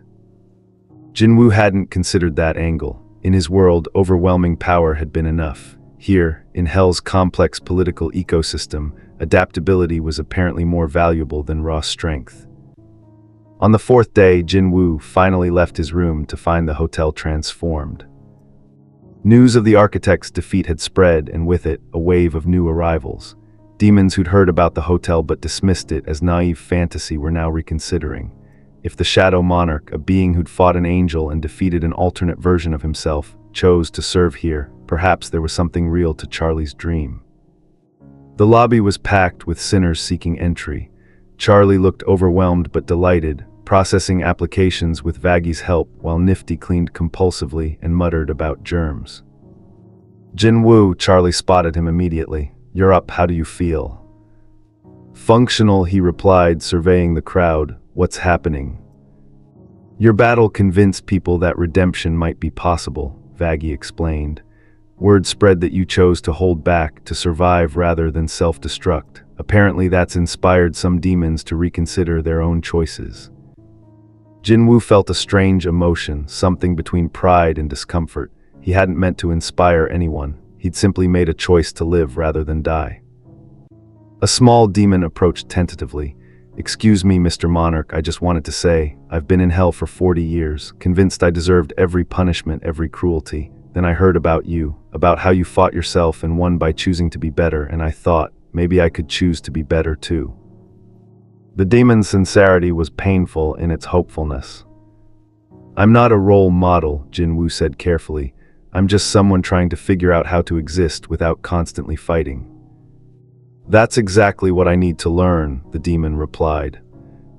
Over the next week, the hotel's population tripled. Charlie had to expand operations, creating new programs and activities. Jin Woo found himself reluctantly involved, his presence alone providing motivation for demons who saw him as proof that power didn't have to corrupt. But not everyone was inspired. A formal summons arrived via hellish courier. Jin Woo was requested to appear before the Overlord Council. Not invited, requested. The distinction mattered. "It's a power play," Alastor explained, reading the summons with evident amusement. "They want to establish where you fit in Hell's hierarchy. Are you an overlord, an independent power, a threat to be eliminated? The council convenes to make these determinations." "What happens if I refuse?" Jin Woo asked. "War, probably." Alastor's tone suggested he found that prospect entertaining. "The council represents most of Hell's major powers. Defying them would unite overlords who normally hate each other against a common threat, messy but survivable for someone of your caliber. Or I could attend and see what they want." "How refreshingly diplomatic. Charlie's influence is rubbing off on you." The council convened in Pentagram City's oldest structure, a citadel that predated Lucifer's fall, built from materials that existed before creation itself. Jin Woo entered with Alastor at his side, finding himself in a circular chamber where Hell's most powerful overlords waited. Zastiel was there, his ancient presence dominating one section. Rosie represented the cannibal districts, her smile sharp and calculating. Carmilla Carmine, the weapons dealer, watched with professional assessment. Overlords Jin Woo didn't recognize filled the remaining seats, each radiating significant power. At the chamber's center sat 3 empty thrones. "The V's seats," Alastor whispered. "Vacant since your little visit. Quite the statement." An overlord Jin Woo didn't recognize, some form of serpentine demon, spoke first. "Shadow Monarch, you've disrupted Hell's balance, defeated established overlords, fought beings that threaten dimensional stability. The council must determine, are you claiming territory, seeking overlord status, or simply causing chaos?" Jin Woo considered his words carefully. These beings operated on different principles than he was used to. In his world, strength determined everything. Here, strength was table stakes. Politics, territory, and complex alliances mattered more. "I claim no territory," he said clearly. "I seek no position. I'm simply existing in the dimension where I ended up. If my presence creates problems, point me elsewhere and I'll go." "It's not that simple," Carmilla interjected. "You've created a power vacuum around the V's. Your actions at the hotel have inspired changes in demon behavior across multiple districts. Whether you intend to or not, you're reshaping Hell's social structure." "Then what do you propose?" Jin Woo asked. The Serpentine Overlord leaned forward. "Join us, take one of the vacant seats, formalize your power within our structure. In exchange, we provide resources, territory, and most importantly, legitimacy. You become part of Hell's governance rather than an external threat. It was a clever offer, seductive even, a place in the power structure, recognition, resources to help the hotel. Jin Woo remembered the architect's words, "Take what you deserve." "No," he said firmly. The chamber erupted in murmured surprise. "You refuse a council seat," Zestial's archaic voice held genuine curiosity. "Dost thou understand what thou declines? Power, influence, protection for thy hotel and its inhabitants." "I understand perfectly," Jin Woo replied, "but I've spent too long serving systems of power. The system that elevated me, the war between monarchs and rulers. I won't trade one hierarchy for another. If the hotel needs protection, I'll provide it myself. If demons seek redemption, I'll help them without needing council approval." "That's dangerously close to declaring yourself above us," the serpentine demon hissed. "No, I'm declaring myself outside your structure, uninterested in your politics. I have no territory to defend, no power base to expand. I'm simply a person trying to help another person's dream succeed, that's all." Rosie laughed, the sound genuine despite its sharpness.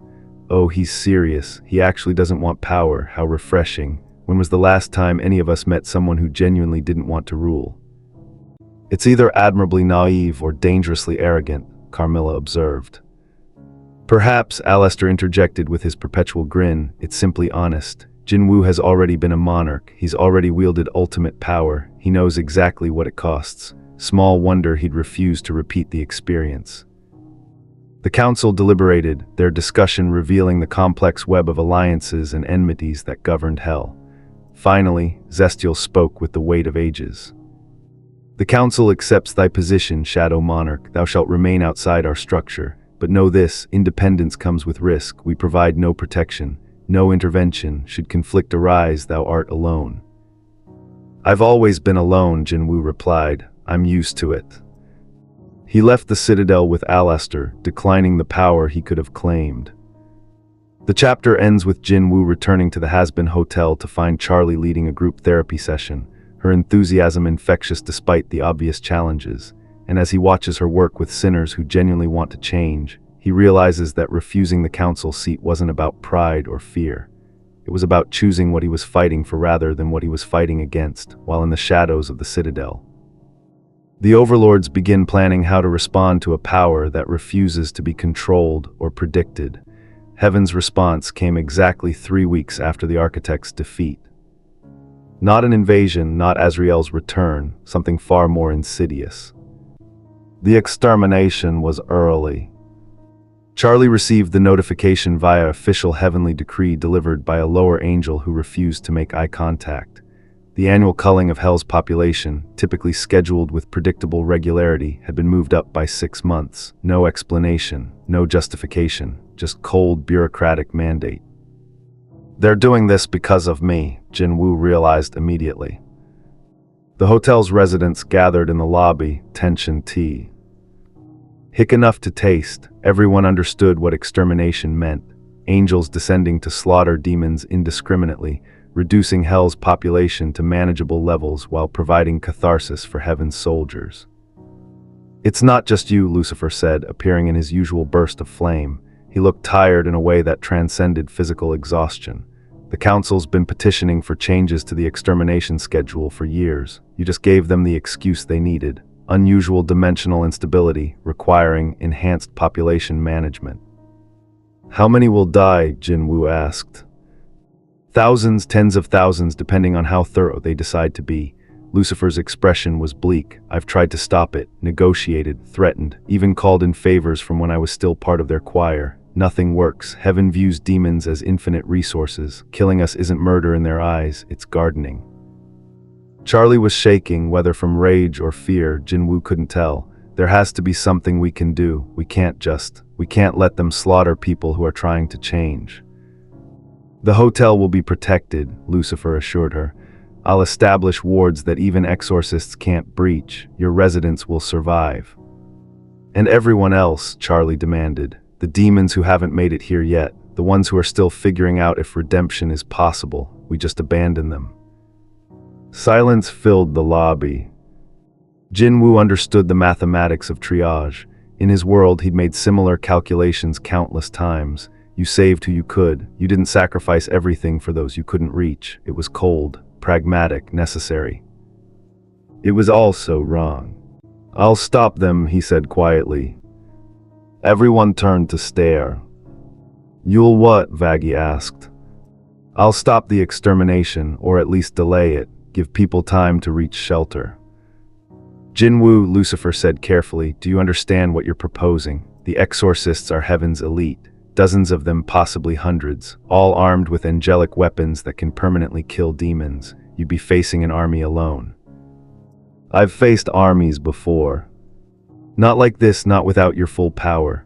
Lucifer gestured to Jin Woo's chest, where the soul exhaustion from the architect battle was still recovering.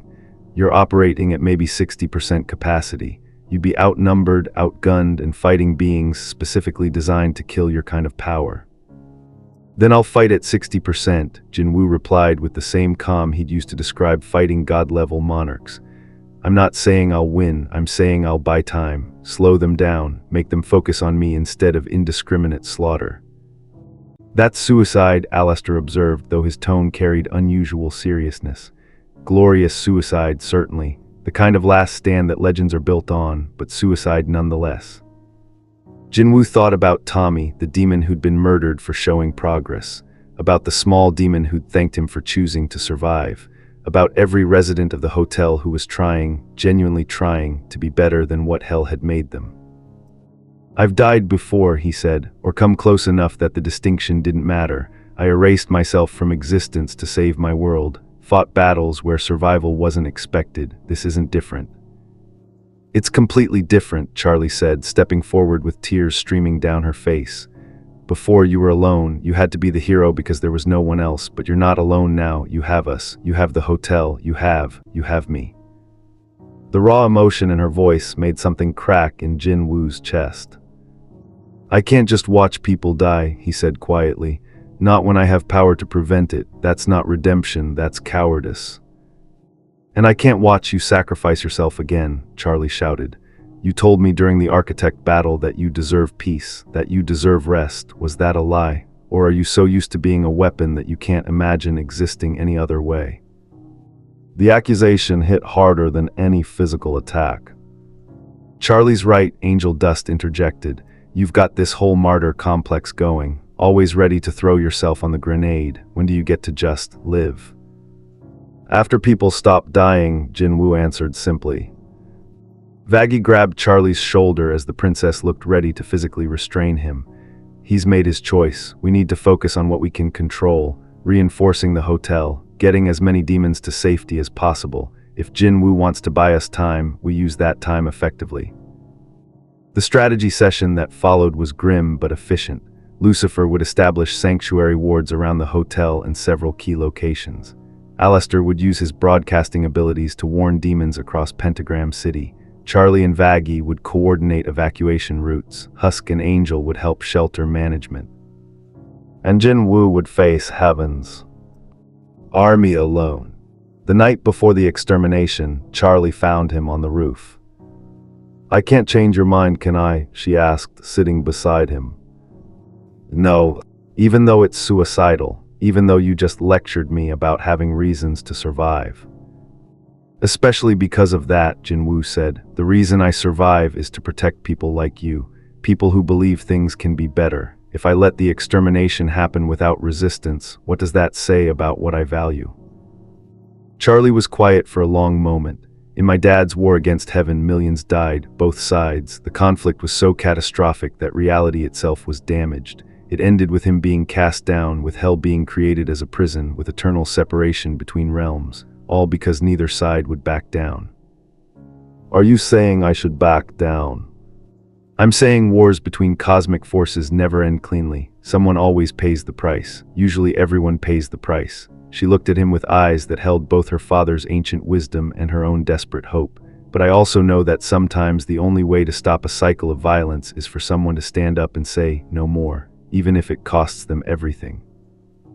"Your father stood up to heaven and lost." "He stood up to heaven and survived," Charlie corrected. "He's still here, still fighting in his own way, still believing that someday things might be different. That's not losing, that's refusing to give up. Jin Woo considered her words carefully. What are you asking me to do? I'm asking you to survive, whatever that takes. If you have to fight, fight. If you have to run, run. If you have to negotiate or surrender or make deals with beings you hate, do it. Just don't die thinking it's noble. Don't sacrifice yourself believing it's heroic. Your life has value beyond what you can do for others. She hugged him then, fierce and desperate, and Jin Woo realized that at some point, this naive princess who believed in impossible dreams had become someone he couldn't imagine existing without. I'll try, he promised. I'll try to survive. The extermination began at dawn. The sky above hell tore open, and through the rift descended heaven's army. Not the single exorcist like Azrael, but hundreds of them, angelic warriors with wings of steel and weapons forged from divine judgment. They came singing hymns of righteousness and punishment, their voices beautiful and terrible. Jin Woo stood in the center of Pentagram City's main plaza, directly in their path. His shadows had already spread across kilometers of territory, evacuating demons, guiding them toward sanctuary points, creating barriers between civilian populations and the angelic advance. The first wave of exorcists saw him and dove without hesitation. Jin Woo met them with the cold efficiency of someone who'd fought angels before. His shadows caught their weapons, analyzing the angelic energy, finding patterns and weaknesses. He couldn't overpower them, not at reduced capacity, but he could frustrate them, redirect them, make them work for every inch of ground. Stand down, the lead exorcist commanded, her voice carrying divine authority. You harbor the damned, you protect sinners, move aside or be destroyed. No, Jin Woo replied simply. The battle erupted across the plaza. Jin Woo fought with precision rather than power, conserving his strength, buying seconds that accumulated into minutes. His shadows created illusions, false targets, forcing the exorcists to waste energy on phantoms. But there were too many. For every exorcist he delayed, two more advanced past him. His shadows couldn't be everywhere. Demons still died, cut down by holy weapons, their screams echoing across the city. Jin Woo felt each death like a personal failure. Then reinforcements arrived. Not from hell, from the hotel. Alastor manifested in a burst of eldritch power, his shadows intertwining with Jin Woo's, his abilities multiplying their defensive coverage. Did you really think we'd let you have all the fun?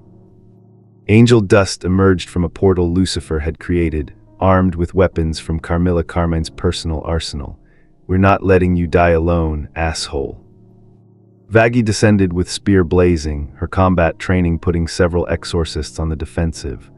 Husk provided ranged support with explosive cards. Even Nifty was there, her small form darting between angelic warriors, creating chaos with manic efficiency. Charlie said we're a family, Vaggie shouted over the chaos. Families don't abandon each other.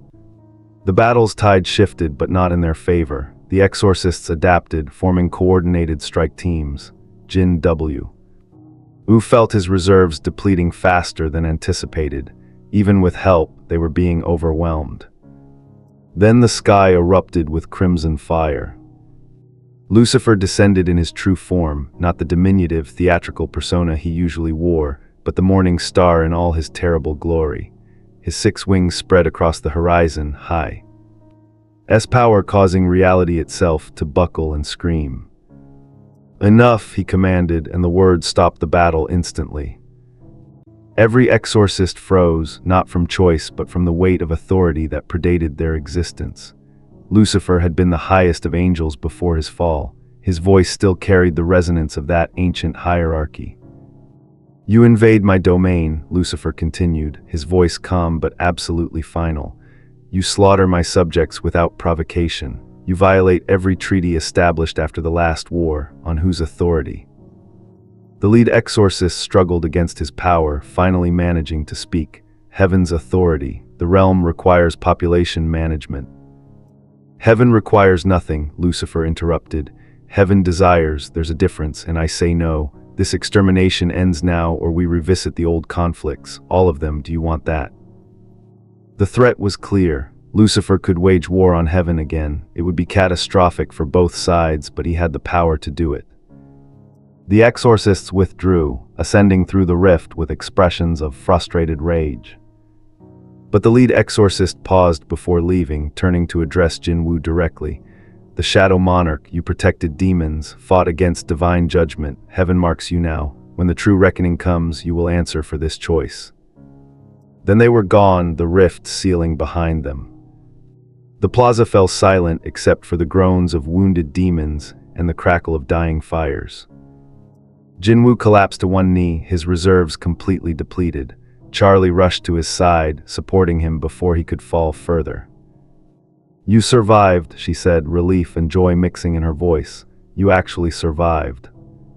"We survived," Jin Woo corrected, looking at the assembled group. Alastor, battered but grinning, Angel Dust, covered in blood that wasn't his own, Vaggy, exhausted but victorious, even Lucifer, returning to his smaller form with visible effort. "We didn't we?" Charlie laughed, the sound carrying a hint of hysteria. "We fought heaven and survived. That's insane." "That's redemption," Jin Woo said quietly, "not earning forgiveness from some external authority, but choosing to fight for what matters, even when it costs everything." The chapter ends with Jin Woo being carried back to the hotel by his found family, news spreading across hell that the Hazbin Hotel's residents had stood against the extermination and survived, while in heaven the Seraphim convene an emergency council to discuss the Shadow Monarch problem. And deep in Jin Woo's soul, the system's fragment stirs one final time with a message he thought he'd never see again. Quest complete, find a reason to survive. Reward, true integration with current dimension 6 months after the failed extermination. The Hazbin Hotel had become something neither Charlie nor Jin Woo had anticipated, a genuine force for change in hell. Not through the mass redemption Charlie had dreamed of, that remained frustratingly rare, but through something subtler and perhaps more profound, proving that choice existed even in a dimension designed to deny it. Jin Woo stood in the hotel's expanded training courtyard, watching as demons practiced control rather than destruction. Angel Dust teaching restraint to sinners who'd only known violence, Vaggy drilling defensive techniques that protected rather than annihilated. Even Alastor offered lessons in his own twisted way, teaching strategic thinking over brute force. "It's working," Charlie said, appearing beside him with her usual optimism now tempered by hard-won wisdom. "Not the way I imagined. Not everyone changes, but enough do, enough try. That has to mean something." "It means everything," Jin Woo replied. The system fragment had fully integrated over the past months, but not as it had been before. Instead of a game-like interface tracking stats and levels, it had become something more organic, a connection to this dimension that allowed Jin Woo to exist without destabilizing reality. His shadows no longer fought against hell's natural order. They had become part of it. He was no longer a refugee from another world. He was a resident of this one. "I've been thinking," Charlie said carefully, "about what happened with the architect, about the choice you made to survive rather than sacrifice yourself. And I realize that's what redemption really is, not becoming perfect, not erasing what you've done, but choosing every single day to be something other than what your worst impulses would make you." Jin Woo considered her words. In his original world, he'd been E-rank hunter Sung Jin Woo, weak, desperate, willing to do anything to survive. Then the system had elevated him and he'd become the Shadow Monarch, powerful, terrifying, willing to sacrifice anything to protect humanity. Here in hell he was simply Jin Woo, still powerful, still dangerous, but learning slowly to exist for reasons beyond constant warfare. "You've taught me something," he told Charlie. "In my world I thought I had to be the strongest, the final defense. If I wasn't powerful enough, everyone would die. But here, I've learned that sometimes the bravest thing is accepting help, trusting others, not carrying every burden alone." "And you've taught me something," Charlie replied. "I thought redemption was about peaceful change, gentle transformation. But sometimes you have to fight for the right to change. Sometimes violence is the only language oppressors understand. The trick is knowing when to fight and when to forgive." They stood together, watching the hotel's impossible community function. A portal opened in the courtyard, not demonic, not angelic, something else entirely. Through it stepped a figure Jin Woo recognized instantly, the Bureau, not the organization from his world, but a multiversal variant. three beings who existed outside normal dimensional boundaries, maintaining balance across realities. Shadow Monarch, the lead figure, addressed him. Your integration has been observed. Your choice to remain in this dimension rather than seeking return to your origin realm. The Bureau requires understanding of your intentions. I have no intentions, Jin Woo said calmly. I'm simply existing here, building a life, helping where I can. You have become an anchor point, another Bureau member explained. Your presence has stabilized this dimension against future incursions. The Architect's attack should have created permanent damage. Instead, your integration has reinforced dimensional barriers. This was not predicted. The third member stepped forward, their form shifting between states of existence. The Bureau offers choice: return to your origin dimension, your history and relationships restored, or remain here, fully integrated, with no possibility of return. Jin Woo didn't hesitate. I'm staying. You sacrifice reunion with your family, the lead Bureau member noted. Your mother, your sister, the woman you erased yourself to protect, all could be returned to you. They're safe, Jin Woo said. They're alive in a world without apocalyptic threats. What I want doesn't outweigh their peace. Then you choose damnation over salvation. I choose redemption over restoration, Jin Woo corrected. This place, this impossible hotel in the worst dimension imaginable, has given me something my old world never could, the chance to exist beyond my purpose, to be more than a weapon pointed at threats. The Bureau members conferred silently, their communication happening in dimensions human perception couldn't process. Your integration is approved, they finally announced. The Shadow Monarch is now fully recognized as a resident entity of this hell dimension. All multiversal claims are forfeit. You cannot be summoned, retrieved, or compelled by external forces. They vanished, leaving Jin Woo standing in the courtyard with a finality that felt like both ending and beginning. Charlie hugged him fiercely. You really chose to stay, even when you could have gone home. This is home now, Jin Woo said, surprised by how true the words felt. My old world doesn't need me. This one might. The months that followed became years. The Hazbin Hotel grew from Charlie's impossible dream into a recognized institution. Not universally accepted, many overlords still viewed it as naive foolishness, but undeniably real. Demons who wanted to change had somewhere to go. Sinners who'd spent centuries in despair had proof that alternatives existed. Jin Woo became the hotel's silent guardian, not its leader, that was always Charlie. Not its enforcer, Vaggie handled discipline. Not its entertainer, Alastor owned that role. Jin Woo was simply present, a reminder that power could be controlled, that strength could serve rather than dominate. His shadows, once tools of war, became instruments of protection. They didn't fight unless absolutely necessary. Mostly they watched, guarded, created spaces where broken demons could heal without fear of further harm. Angel Dust eventually broke free from Valentino completely. The Overlord's power shattered beyond recovery after Jin Woo's marking. The Spider Demon became one of the hotel's most successful redemption cases, not through becoming innocent, but through choosing to use his skills to help rather than merely survive. Husk found something resembling peace, his gambling addiction transforming into mentorship for other demons struggling with self-destructive patterns. He would never be redeemed in Heaven's eyes, but he learned to live without constant self-loathing. Alastor remained Alastor, charming, dangerous, operating on incomprehensible motives, but he stayed. Some part of the radio demon found value in Charlie's dream, even if he'd never admit it openly. Lucifer visited regularly, his relationship with Charlie slowly healing.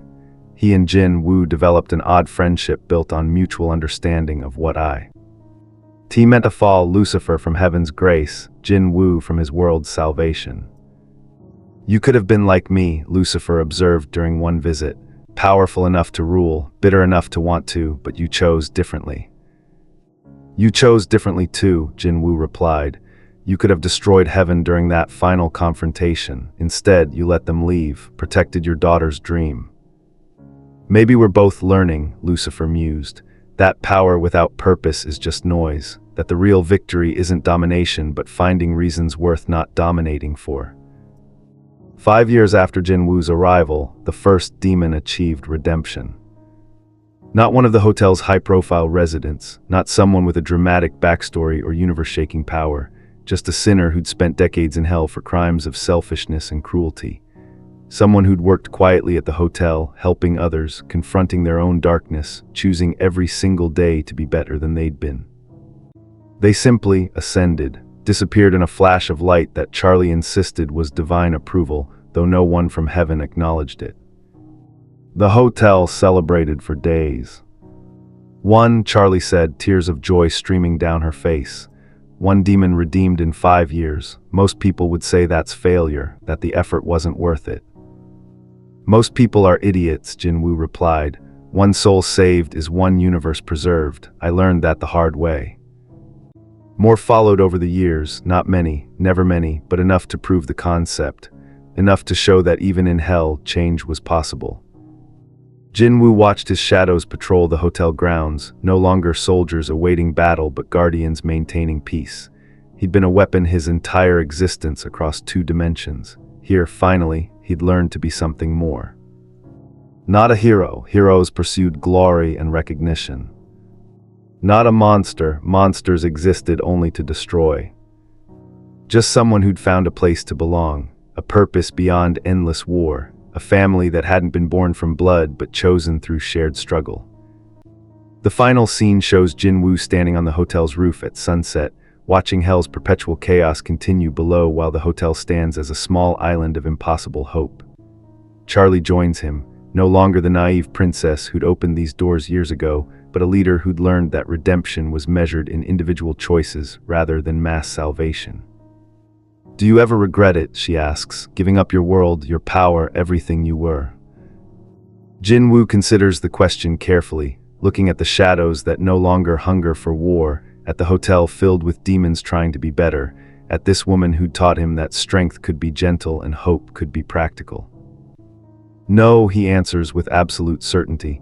I was the Shadow Monarch. I conquered death and rewrote reality. I saved my world from extinction.